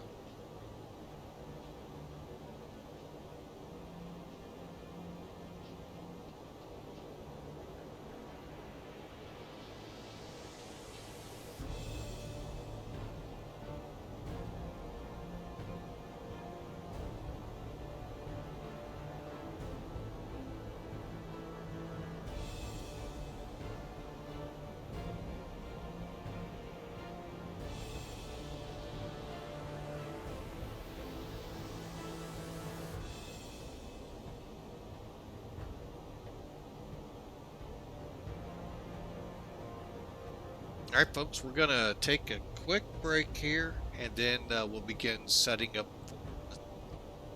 the actual descent into Philadelphia. Welcome aboard. If you're new to the channel, love you to smash follow. That way we can see you on our future flights coming up, like tomorrow's little South American hop we have planned. See the details below and about. Also at our Discord channel. Uh, YouTubers watching this in a replay mode on YouTube, hey, we'd love you to smash subscribe so you can join in and know when new videos come out, as well as click that like button so we know how things are going. And if you're into not wanting to see commercials, smash in on that subscribe button here in Twitch, and that's one of the big perks. Plus, being September, for tier 1, it's tier 1 2, it's 25% off. If you want tier 3, it's 30% off. So, and that it goes to gifting as well. So we'll see you in just a few minutes, folks. Or just, yeah, a couple minutes.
Alright folks, we're back with you. And Hawker says he'll be back in a bit after putting in his prediction. Folks, you too can put a prediction in. Very simple, see exclamation mark, put a space in there, and then the word predict and a negative number.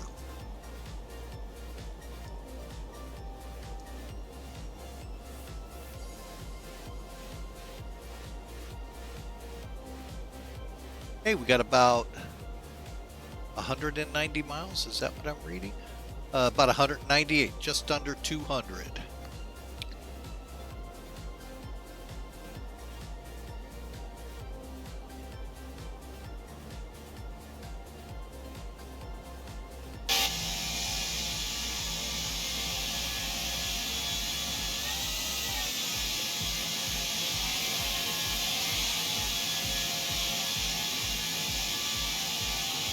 What the heck is that behind me?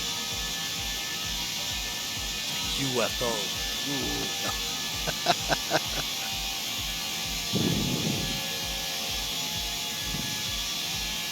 no. I bet you it's contrails off and on. But anyway, there you go, folks. American Airlines in America West Heritage.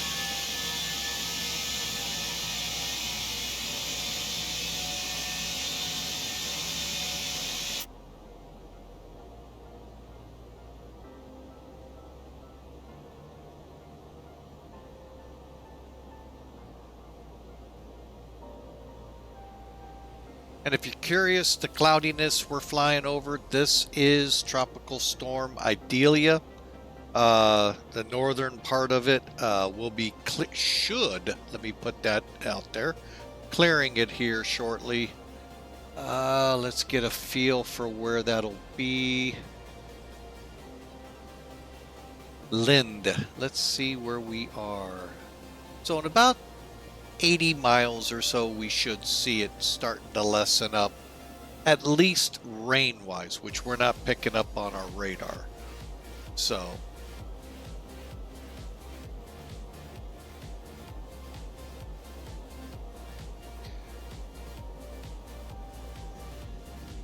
just basically the moisture bands going up towards Canada right now is what we're picking up here.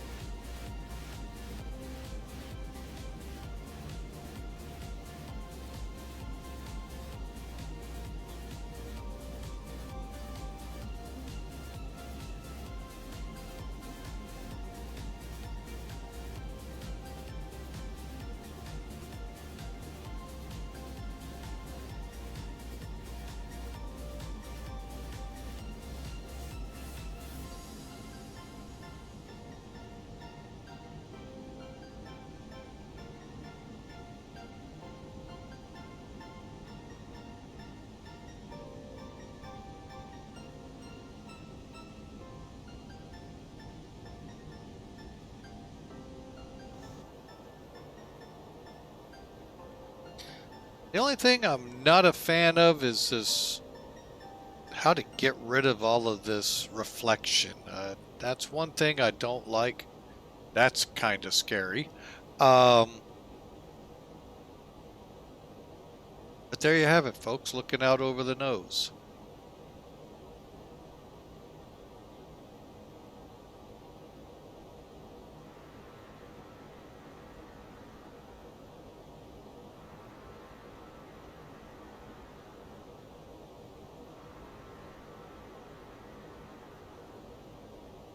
All right, but yeah, as Hawker alluded to, we're headed to the land of Philly cheesesteaks, Philadelphia. And also, if you're into it, the great scenery released for there. That might be part of where my frame rates and Toliss kind of may battle a little bit, but a beautiful job done there with the trains that run right through there for the New York, Jersey Transit, SEPTA for Pennsylvania, Amtrak. Just really well done scenery. So, you know, check them out, folks. I may try using that auto ortho if I can figure out exactly how it's installed, and get the rest of mine in order as well. So, and see how that in combination with the scenery improves it.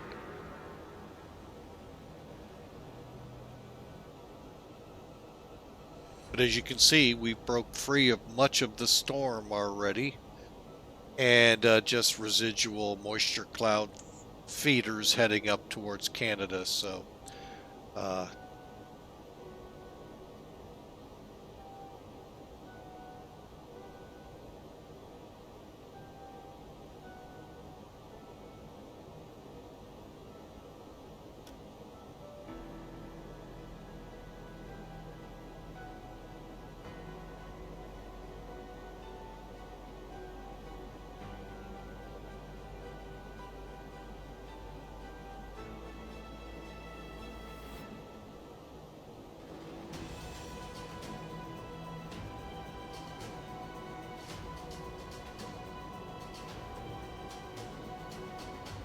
okay, we've got about 150 miles to the top of descent.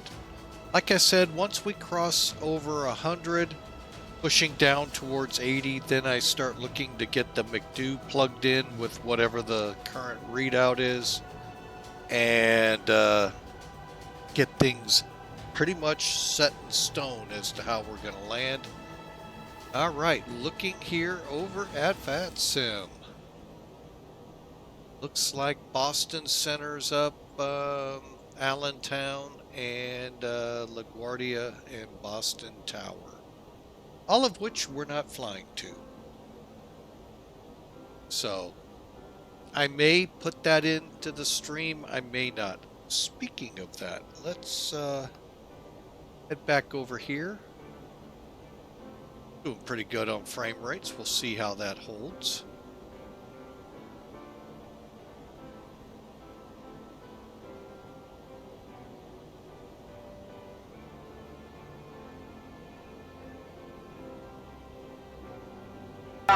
Dive.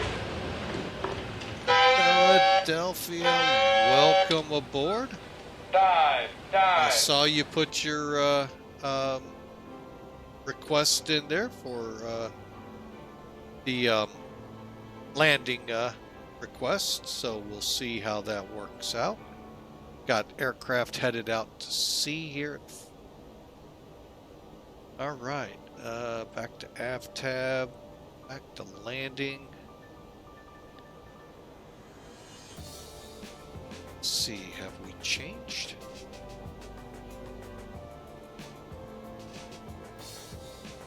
All right, new weather, 995. Yeah, everything appears still the same. We're going to adjust this as we get closer. But that may actually be right. So take a look at it here as we get in closer.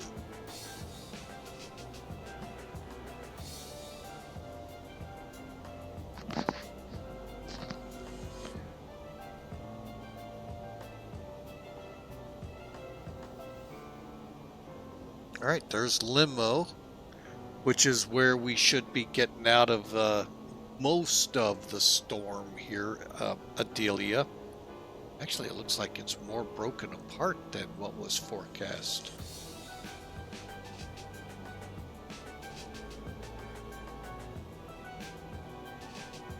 Let's see.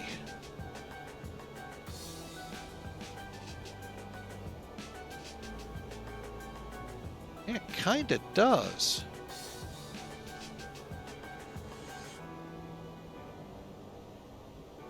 Again, another good sign. Let me look at one more thing. Oop, that's not what I wanted. And now I'm not seeing any re-strengthening from now until 7 days out, so really, really good sign there for y'all folks. It's going to stay out to sea. All right, I just hope y'all in Florida are doing well. That took the hit there in the Big Bend area.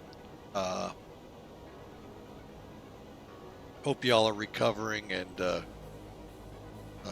wasn't as bad as expected, even though it's a major hurricane coming at you. So.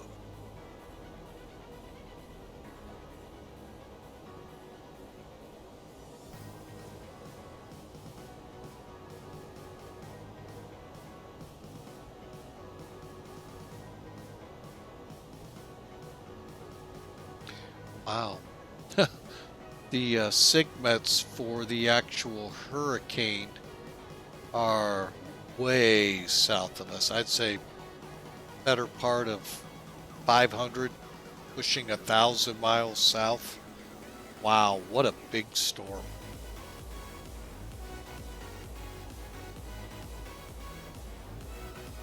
Oh, and it's indicative. Look at the winds here, folks. Wow.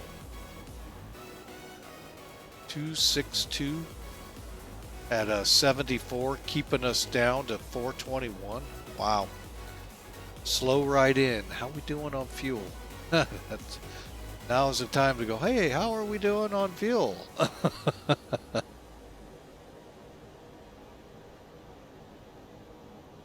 Looks like plenty.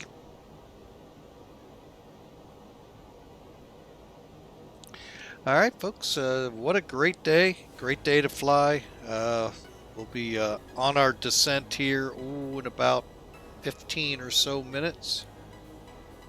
So grab your drinks, grab your popcorn, because here we getting ready to head on down shortly. So we'll kind of listen into the music for a little bit as we start getting set up for the for the arrival here, and try to do our best to bring it in. We always have some troubles into Philly, be it frame rates, be it weird things going on with the sim. Hopefully today it's just nice, bring it on in. Hosed. Uh-oh. What happened to Hawker? He got hosed. Did the fire department come to you and wet you down again?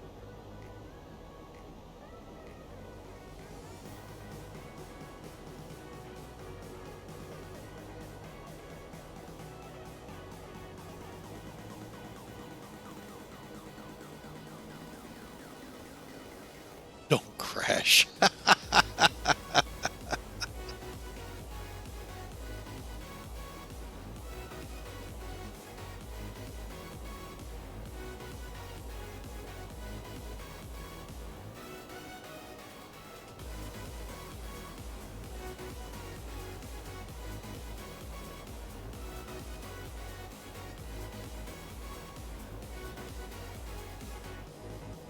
I had a couple of little notes came out. Folks, our Discord channel is always available. There's the invite to it. Feel free to become part of the family there, as well as our YouTube channel. I've kind of alluded to this throughout, but folks, what I'm doing is both streaming and recording so that I can upload to YouTube to where it'll release sometime tonight for y'all. So that way, if you miss something, feel free, go over to the channel at YouTube there and check us out. A lot of great information comes out there over on the Discord channel that may or may not make it into the stream, so check it out, both of them, folks.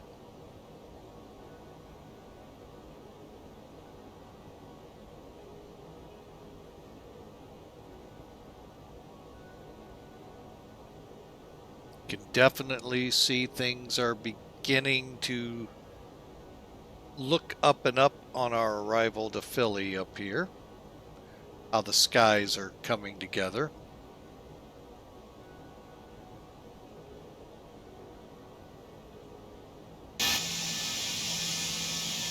Now, if you want to go to Charlotte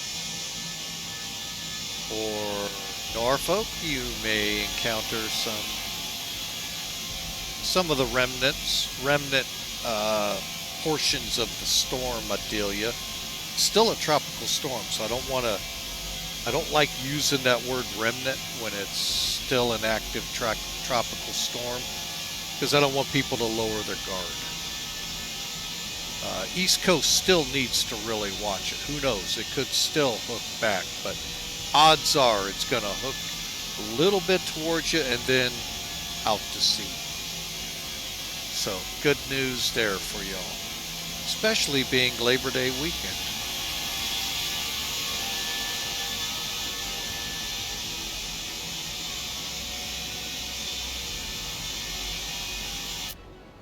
I know many people have complained that it's always Labor Day that things get ruined out here. Never any other time. Oh yeah. Many a Labor Day storm have come up the East Coast.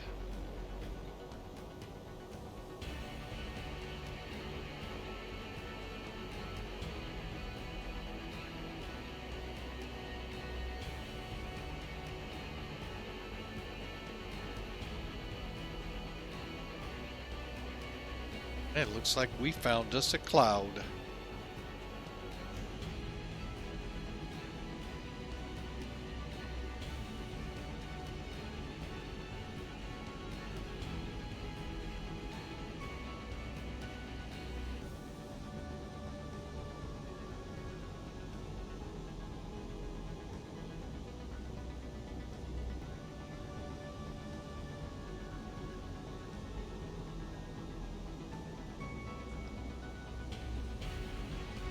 And I will be updating the sub-goal banner there a little later. We reached it, actually, not on stream. Virtual Airman was the one to take us to 10. Let's get a big woohoo to him as we made our, finally got our goal met. Unfortunately, I had some neat stuff set up for that when it happened, but, well, we'll get a new one started. Maybe we'll go for 15. And look forward to it, folks. It's September, so what do you expect?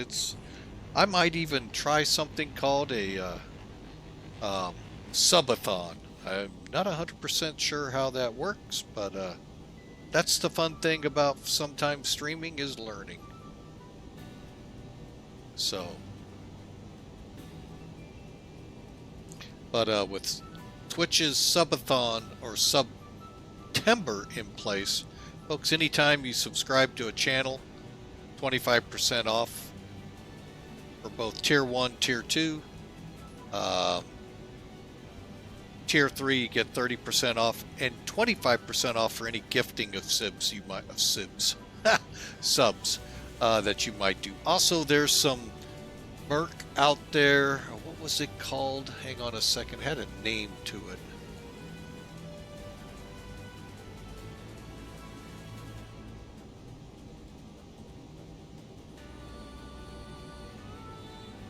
Give me a second, folks.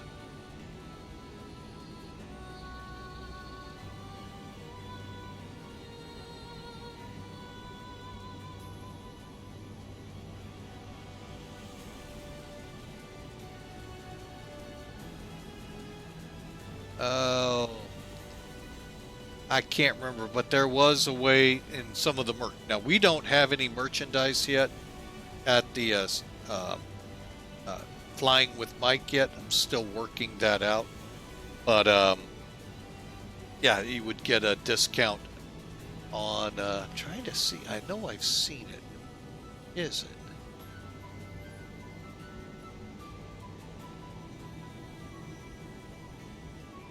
All right, folks, and we're going to be right back. And when you come back from the commercial break, folks, guess what? We'll be on descent.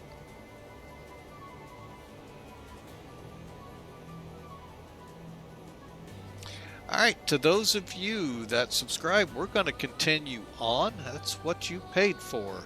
ad-free viewing, and that means you get me continuing to talk. I can already say, oh, maybe I ought to go back to commercials. Please don't. No.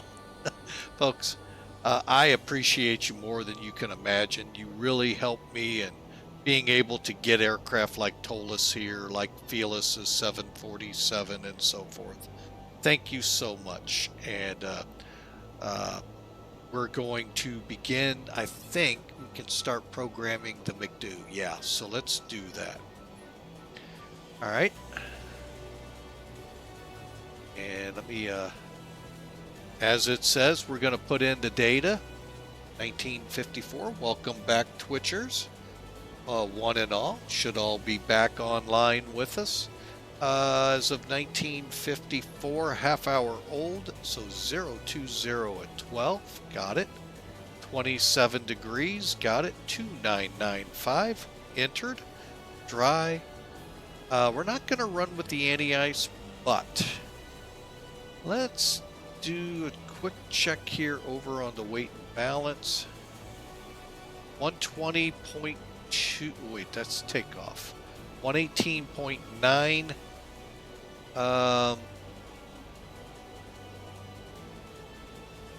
I'm going to go with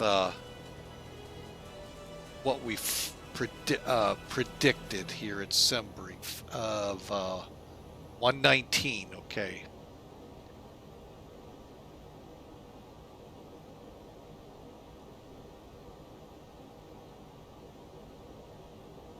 All right, and still going to go with low brakes.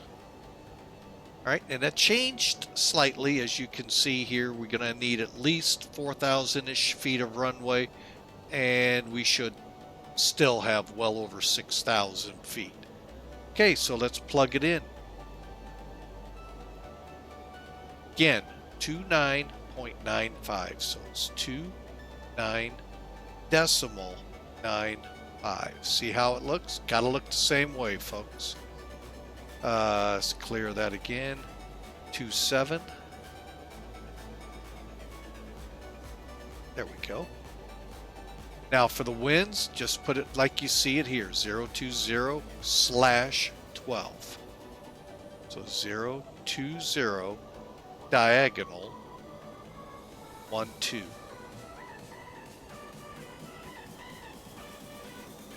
All right, so there you got your transition, and it's showing your basics right now. Now, what I'm gonna do is bring up charts real quick. He says, waiting for it, there we go. Okay, and on charts, let's go to the ILS. Now, remember how we talked, this is above sea level, this is above ground level. Same dot in the sky, just different way of measure to it. Okay, so M, DA, or DH. M I take as mean sea level, so I would take the bold number there. DH I'll take as the bracketed, but folks, you can only do one, so I'm just going to throw the 200 in there. And it's set, and it can be changed, folks, as we roll in. As I told you, it's 30 minutes old, so it could change as we're beginning to line up. And folks, it's real easy to plug in if things do change. Okay, and the MCDU is now set up. Now, one thing here, you're seeing this activate approach phase.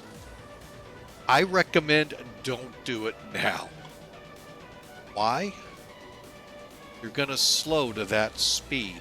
It's automatic, folks.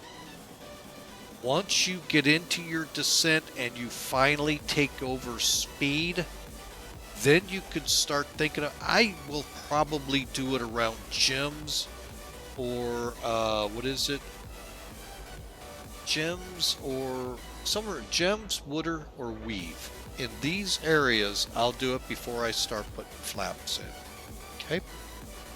Just so you know what that's all about. And I'll put that one back on berth.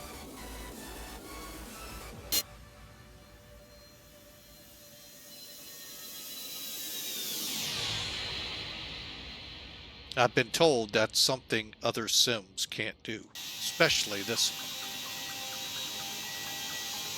one. Oh wait, you can't see it. There you can.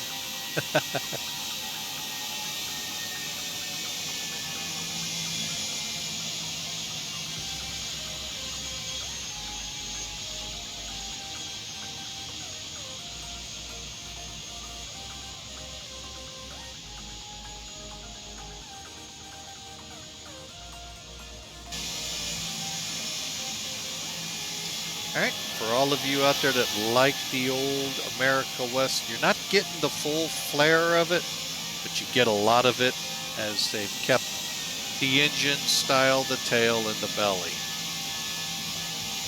for the heritage look.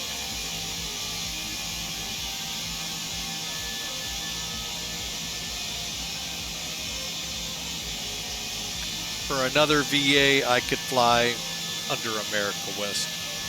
So that way you get the full effect. Or US Airways. So, which is odd, they don't have US Airways anymore in a heritage, because technically it was US Airways that bought out American, but it was America West that bought out US Airways prior to that.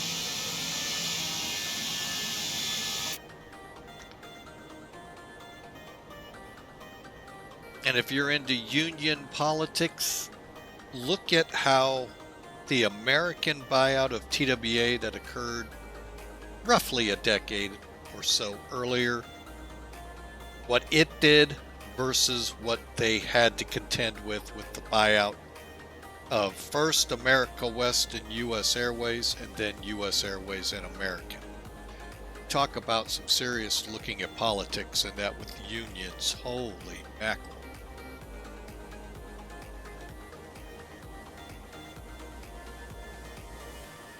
All right, we are down to the 13 miles. So let's go ahead. We're going to set it 4,000.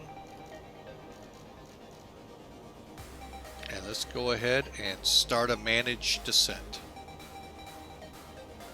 Shall we? All right, landing. Elevation shows auto. MCDU arrivals are complete. Up until we make the turn, the final discontinuity from Ernie coming back around to catch B-Wine.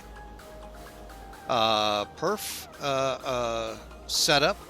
Let's get the winds updated, shall we? Now, we didn't do this on our departure. We did it right from the init page. But what you would do is go to data, function, request. And it's going to uplink you to the wind data and put that now in, updating all your fixes with the new winds. You could also go, I didn't mean to do that. Let's see. Yeah, I thought so. Bring you down a little too. All right. You could go fix by fix. So you could go to drift. Sorry, past that one. Harbo. Access wind data. So, a lot of things here, folks.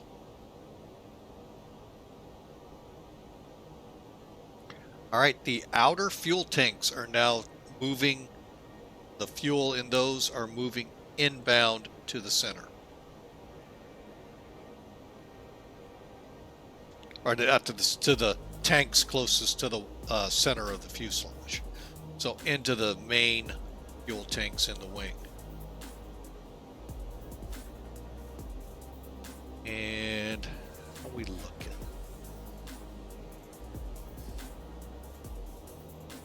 And after this song, we're going to get into a sterile cockpit. All right.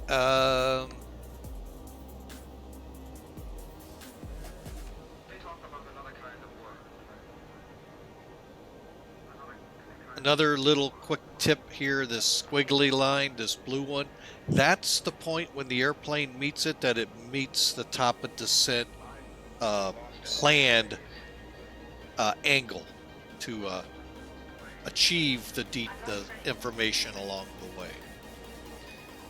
And looking at this, I may have to kick in a little bit.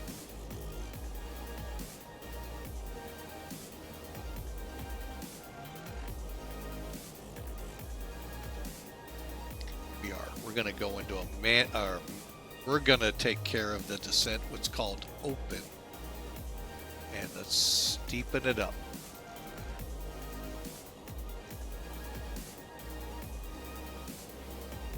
Seatbelt sign on. Go ahead and turn the wing lights on.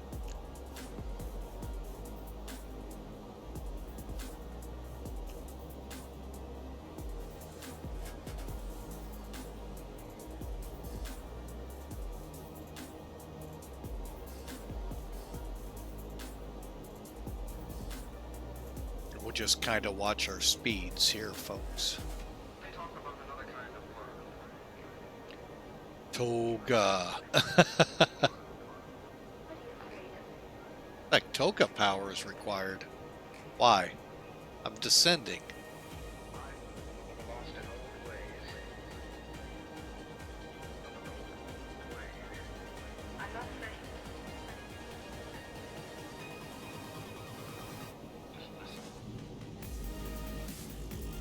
Coming over Atlantic City. All right, there we go. Good news. 4,000 foot's going to be reached here. I'm going to try to get it up to weave. So I'm going to pull off the speed brakes.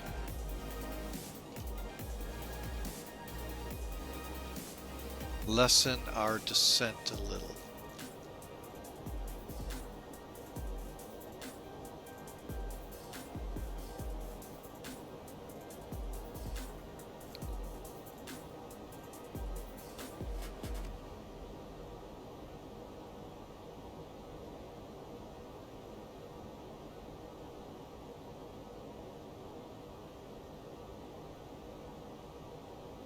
All right, we're going into a sterile cockpit, folks. That means we are nothing but arrival and landing information. So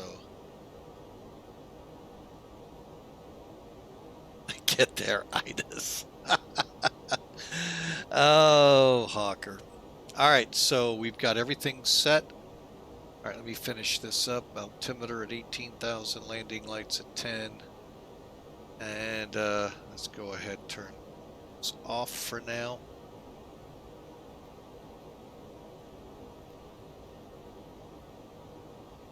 Okay, that's good.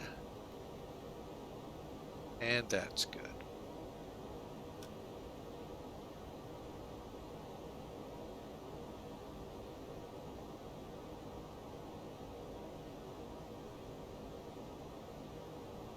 Again, folks, hope you've enjoyed the 2-hour jaunt roughly from Bermuda up to Philadelphia. If you are enjoying the content and I'd love you to smash follow if you haven't already. YouTubers, like and hit that subscribe button. Love to have you aboard. If you want to watch this live, YouTubers, down in the notes, look for the Twitch channel, click on it, and you'll see our live schedule, and just join us. We'd love to have you aboard. So, got a great following there, as well as here on Twitch. So,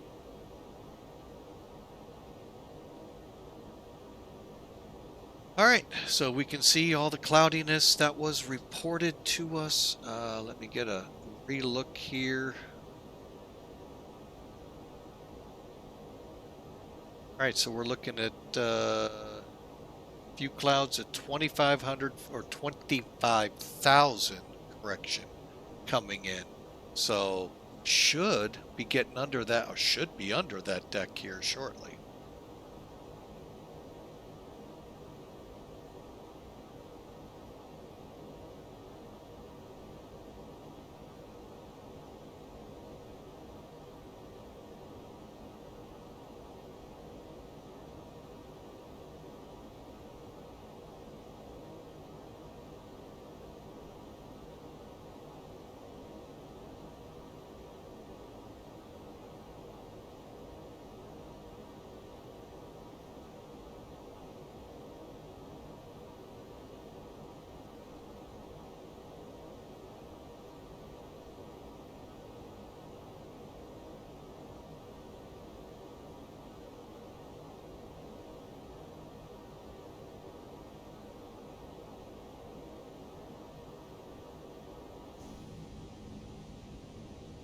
Let y'all get a look outside the passenger's view.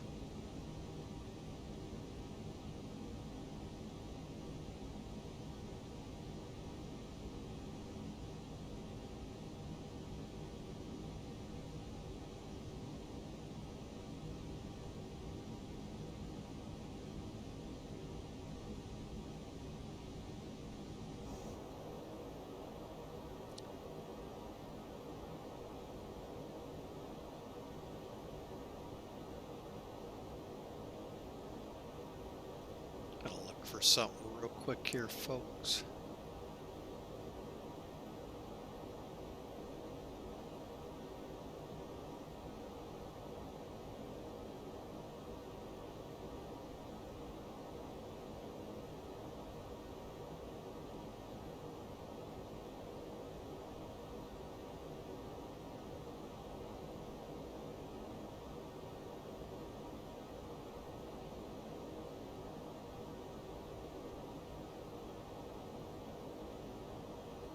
I can't find what I'm looking for. I'm trying to get rid of some of the glare here that's overpowering in some areas.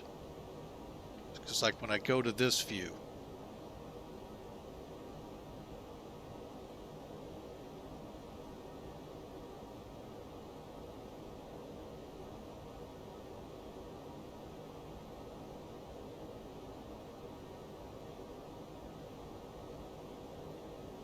okay, we just crossed Jim's and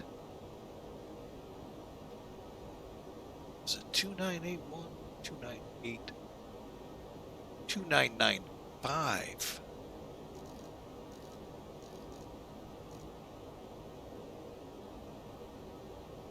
Okay.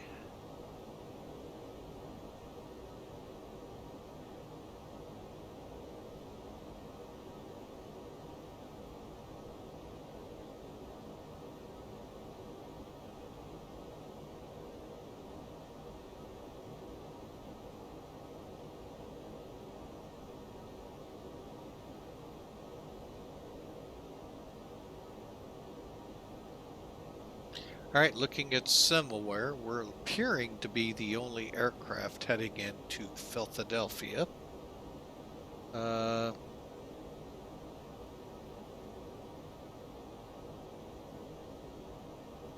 appreciate the kind words there, Hawker.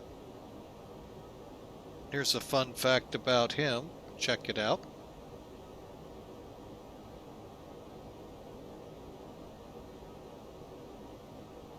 So definitely check him out when he comes on.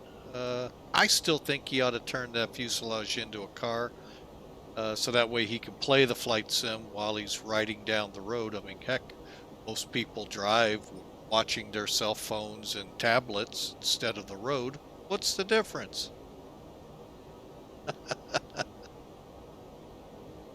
All right, so we're coming up to 10,000.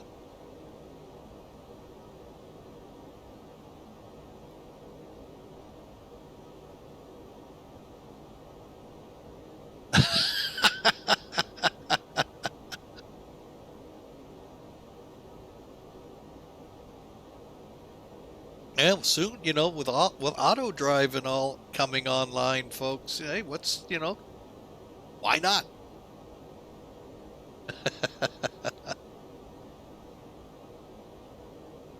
I mean, there's a great 727 limo in Mexico, I think it is, or somewhere like that. So why not a Hawker?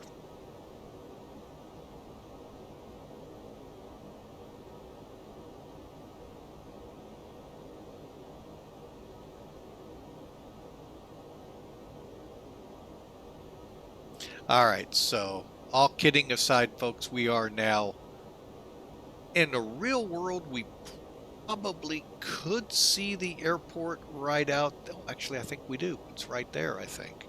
Okay, how about that? That was one of my early on complaints about switching from X-Plane, or not X-Plane, Microsoft FSX to X-Plane. I couldn't see the airports worth anything, and now I can. So let's start slowing up.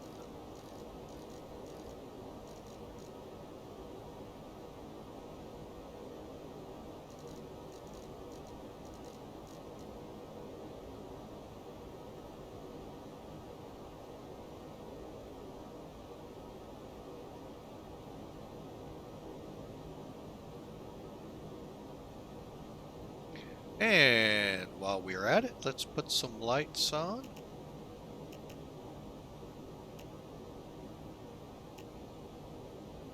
Flight attendants, please take your seats for arrival.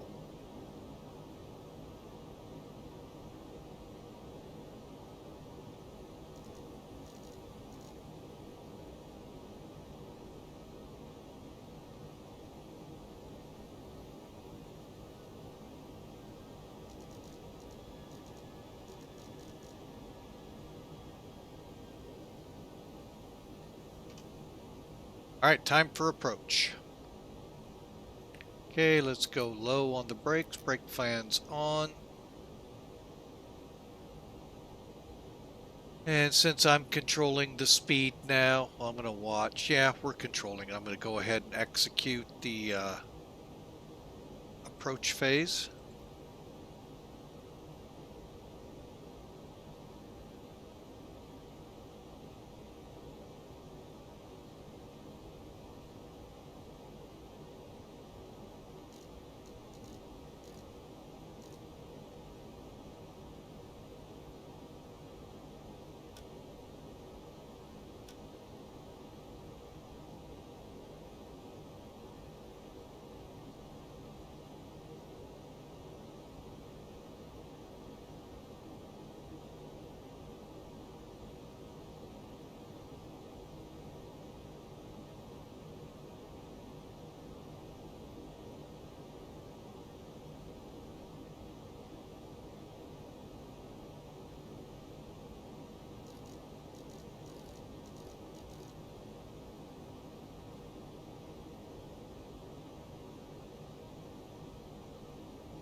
All right, and we're going to go out to Ernie, get ourselves set up for about a track here, get to about 5,000 instead.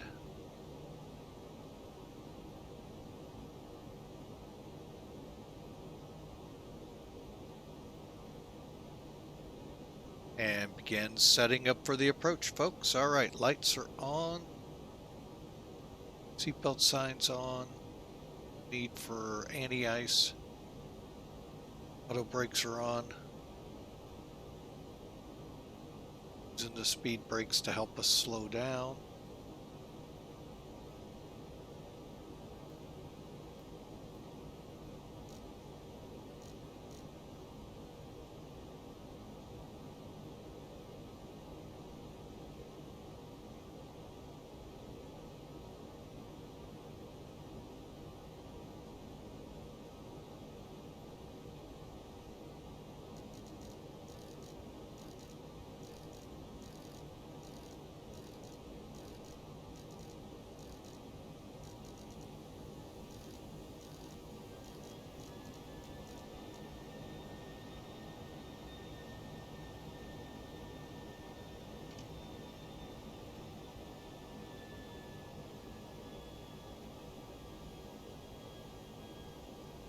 Okay, we're about a 27-mile. Let's go ahead and keep turning in.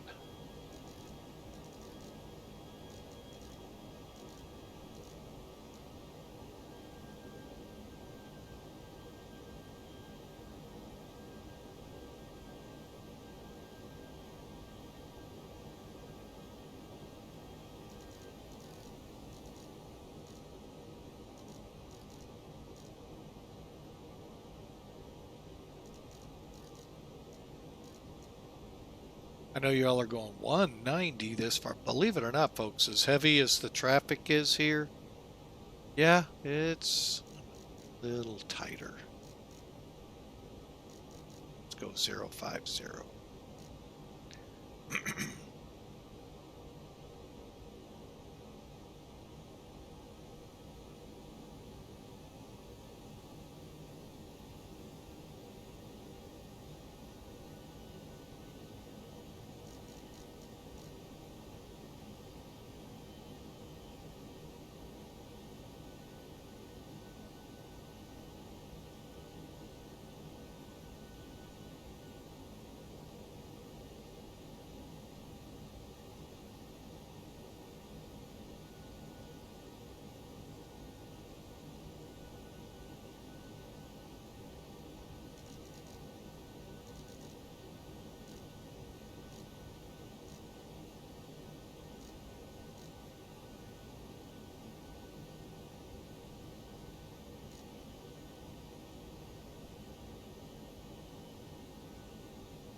Okay, I'm not sure why we're not picking up anything yet, but we should.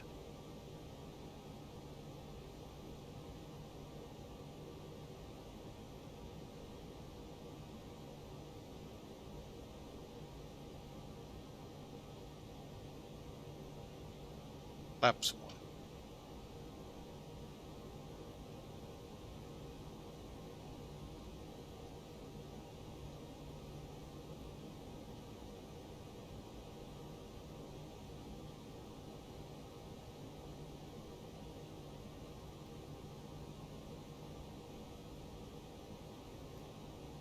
There we go.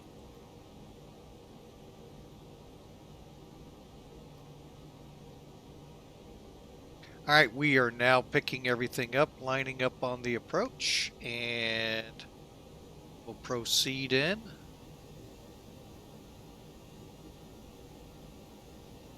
Hope y'all again have enjoyed the ride. We're about 20 miles out on the ILS for runway 9 right.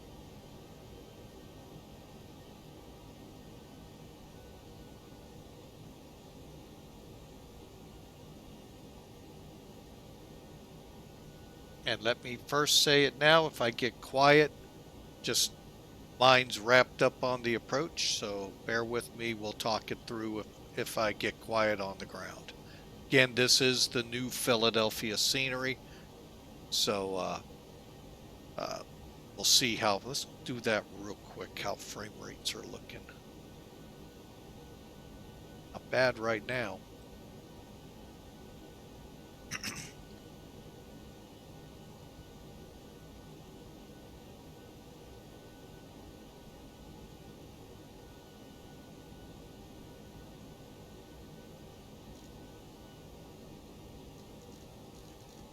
Okay, we're slowing up on the ILS.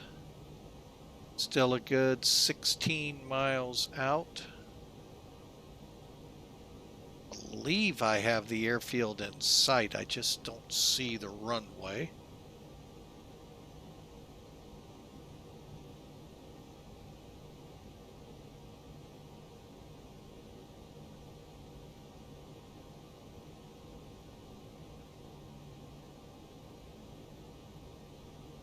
Oh, great. There we go.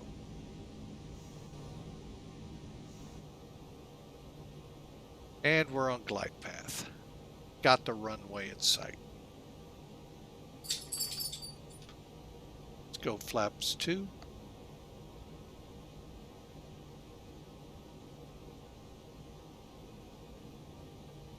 Okay, missed approach.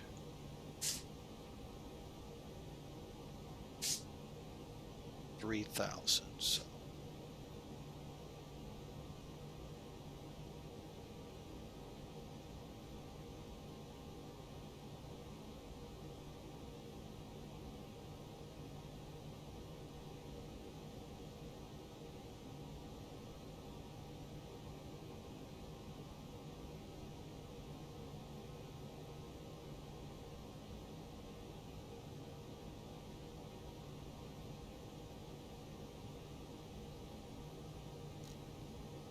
Okay, missed approach altitude set, brake set, flaps 2.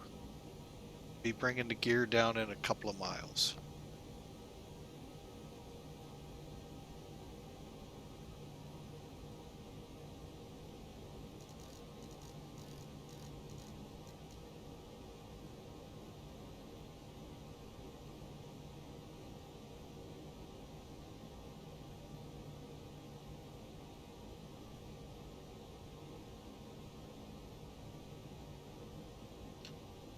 $2,500.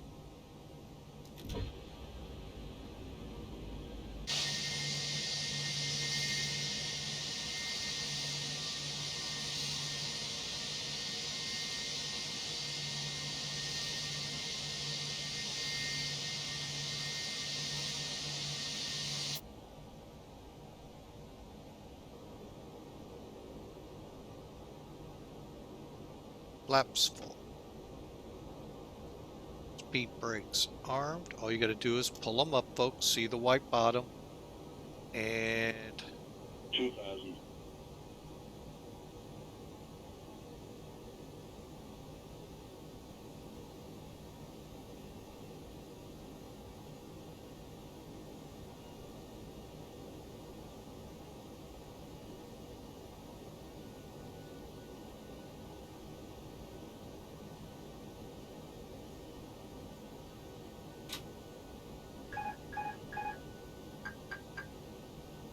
Philadelphia traffic, American 825, approximately 5 mile final, 9 right.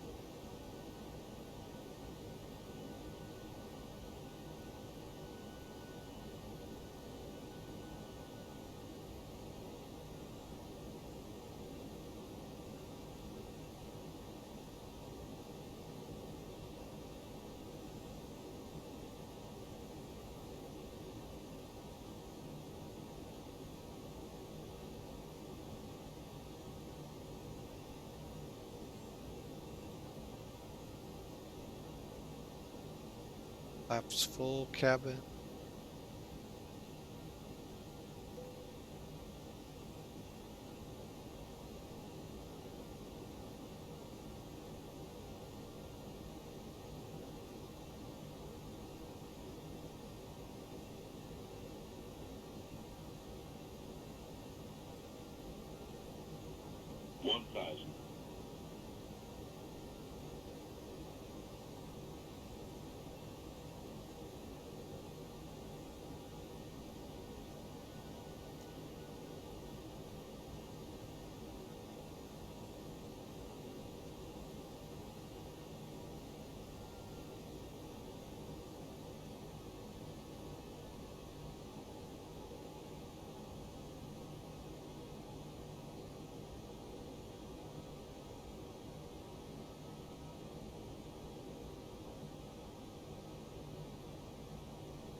All right, folks, we're lining up right now. 500. And Philadelphia traffic, American 825, short final, 9 right.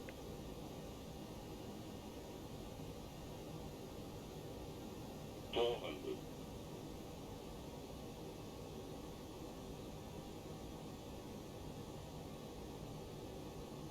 300. 100 above.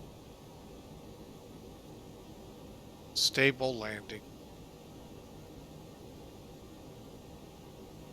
200. Minimum.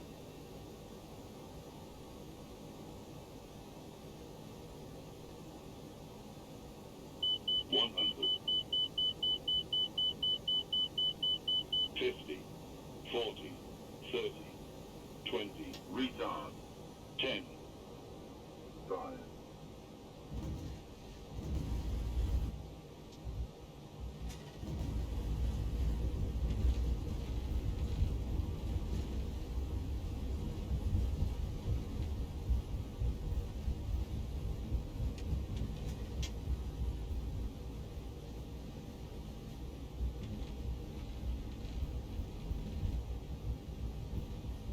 Take this next intersection here, folks. Sorry for the squirreliness. I'm still working on this. Dang it. It's been a work in progress for a long time.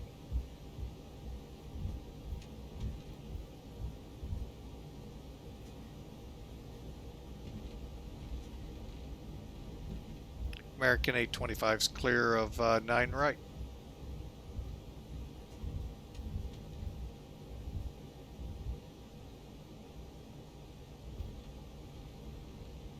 All right, so get those down,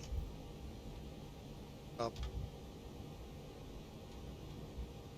start.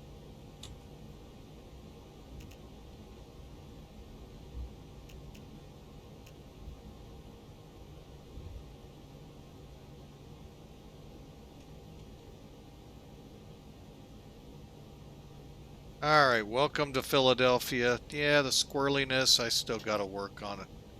Way too sensitive in this plane.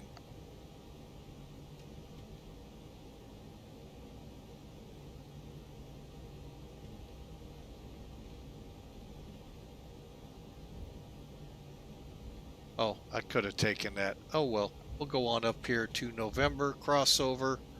I'm not even really sure where the real one parked. Gonna find out.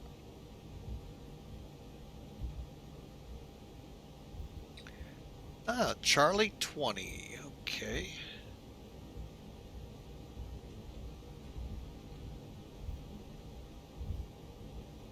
Alright, folks, but again, hope you all enjoyed. Oh, great. Now ground wants to come up.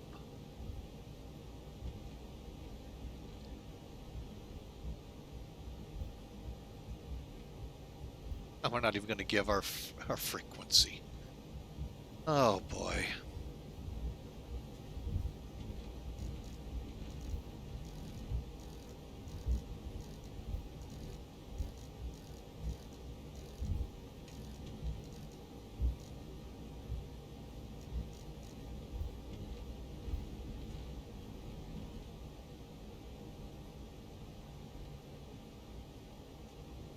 Philadelphia ground. American 825, taxi to the gate.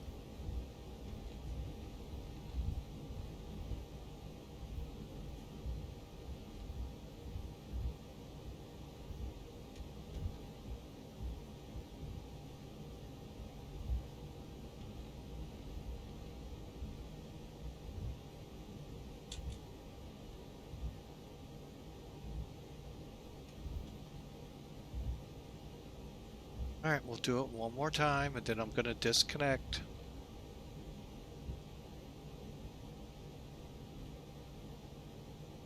Philadelphia ground, American 825, taxiway November, headed to Charlie 20 gate.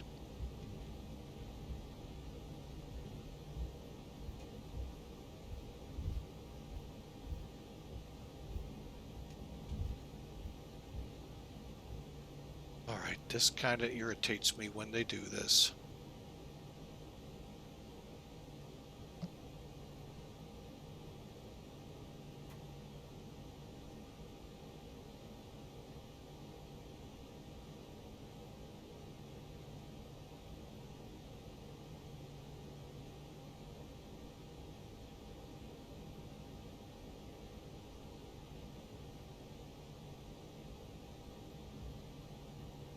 It's about to be a bye-bye. You're right there.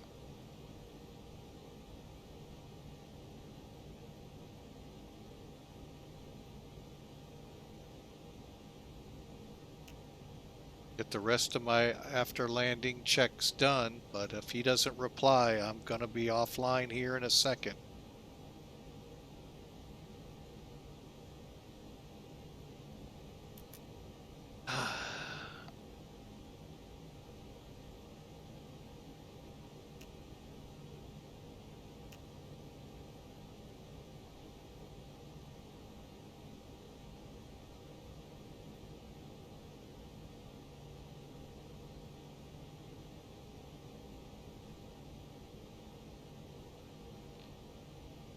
Alright, no response, as you saw, disconnecting. Alright, real tough crap.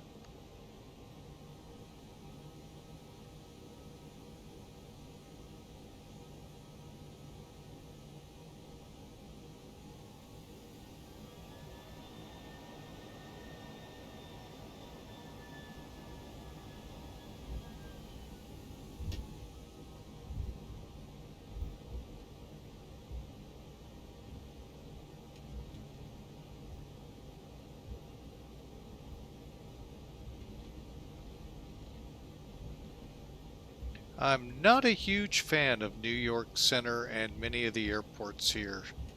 It's a rarity that you get somebody that will talk to you correctly. We had a pretty good one on the way out. Obviously not today.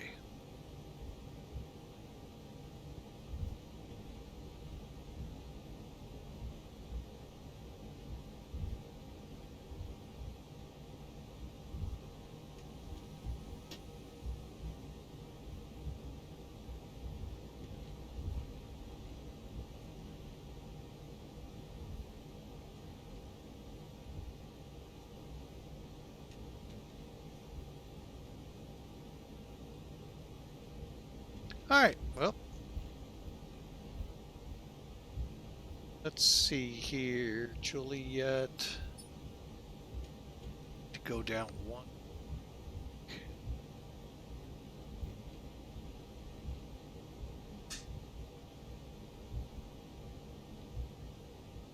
No, actually, we can turn in here.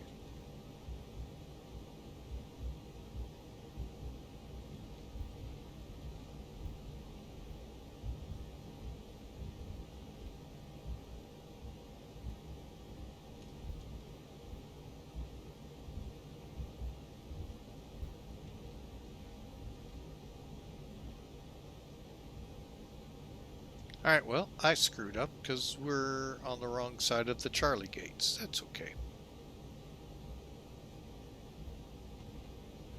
Alright, so we'll just head over.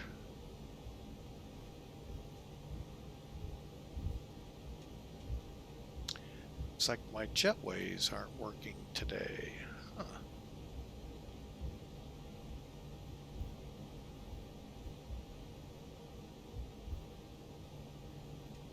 Or they should be.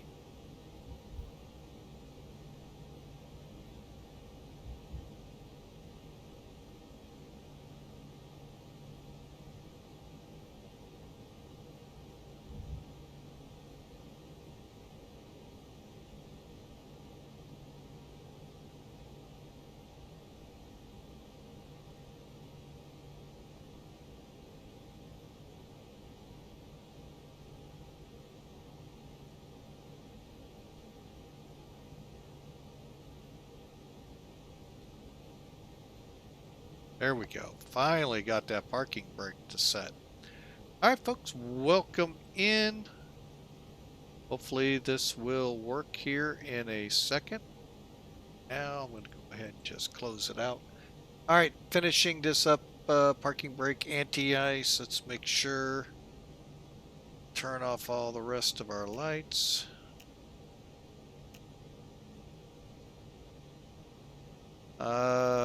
Okay, anti-ice is off.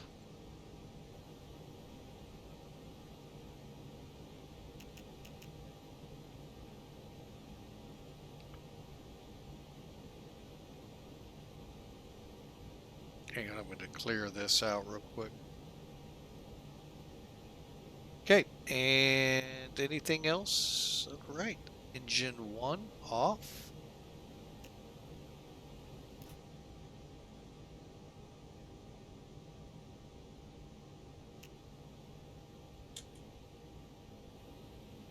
Engine 2. Alright folks, welcome again, Philadelphia. Hope you enjoyed the ride.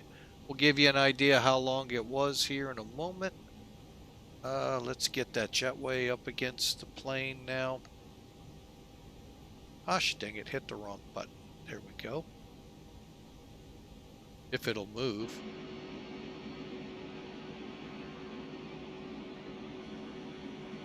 It is moving. Good deal. Usually when I see that air hose in the bucket there, it doesn't want to move. That's why I was a little concerned. Alright. Seatbelts, outer tanks, CCAS, APU, brake fan can be, I think, turned off.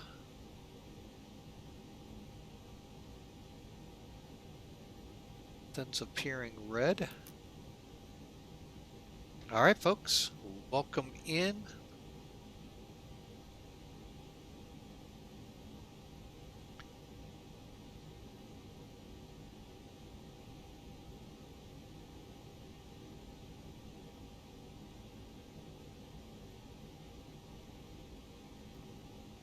Alright, and it's,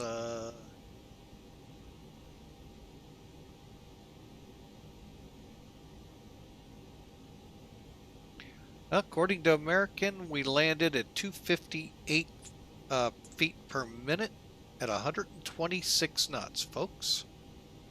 That sounds like it should have been dead on. So let me just check with American here real quick, see if any violations occurred.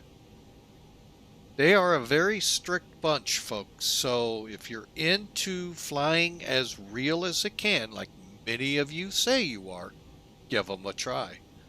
Otherwise, just realize going in, liveries, tail numbers, all of that. Type of aircraft. Say, for instance, you want to fly the A320 and you have the Toliss. American doesn't fly Neo aircraft. They're all the original engines. So you throw a Neo tag at them, they're going to reject it. So just be ready for that kind of an airline.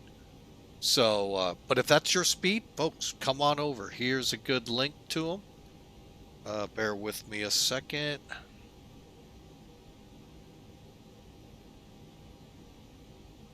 And check them out. They also have Piedmont Virtual, which is more historical. Check that out as well. The same kind of deal, folks. You got to fly tail numbers, aircraft, all of that have to match. If they don't fly them. For instance, let's just say we did this Bermuda flight again, but I don't like Airbuses, like I hear so many of you say.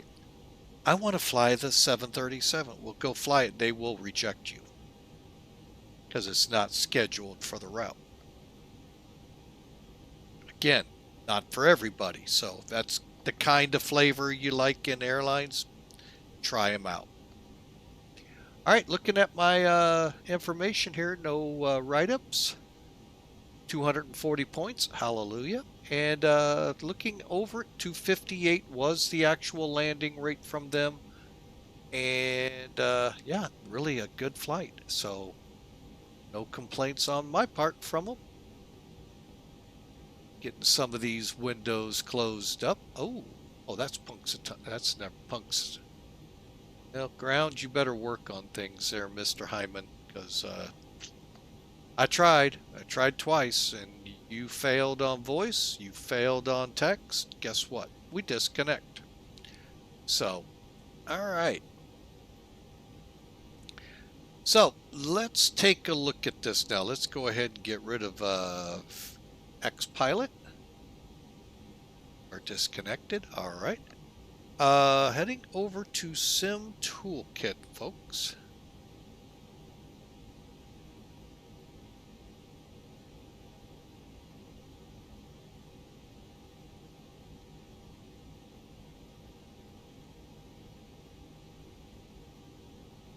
Oh, look at that little sliver of Boston right there. Wow. I didn't know that.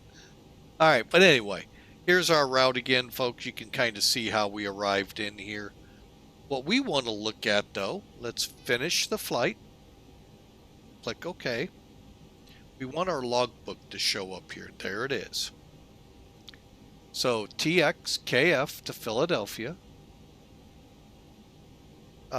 Here we go. Let's view some details. All right, folks. Sim Toolkit put us in at 279 on the feet per minute. Let's see. I'm going to go back through here and see who was the lucky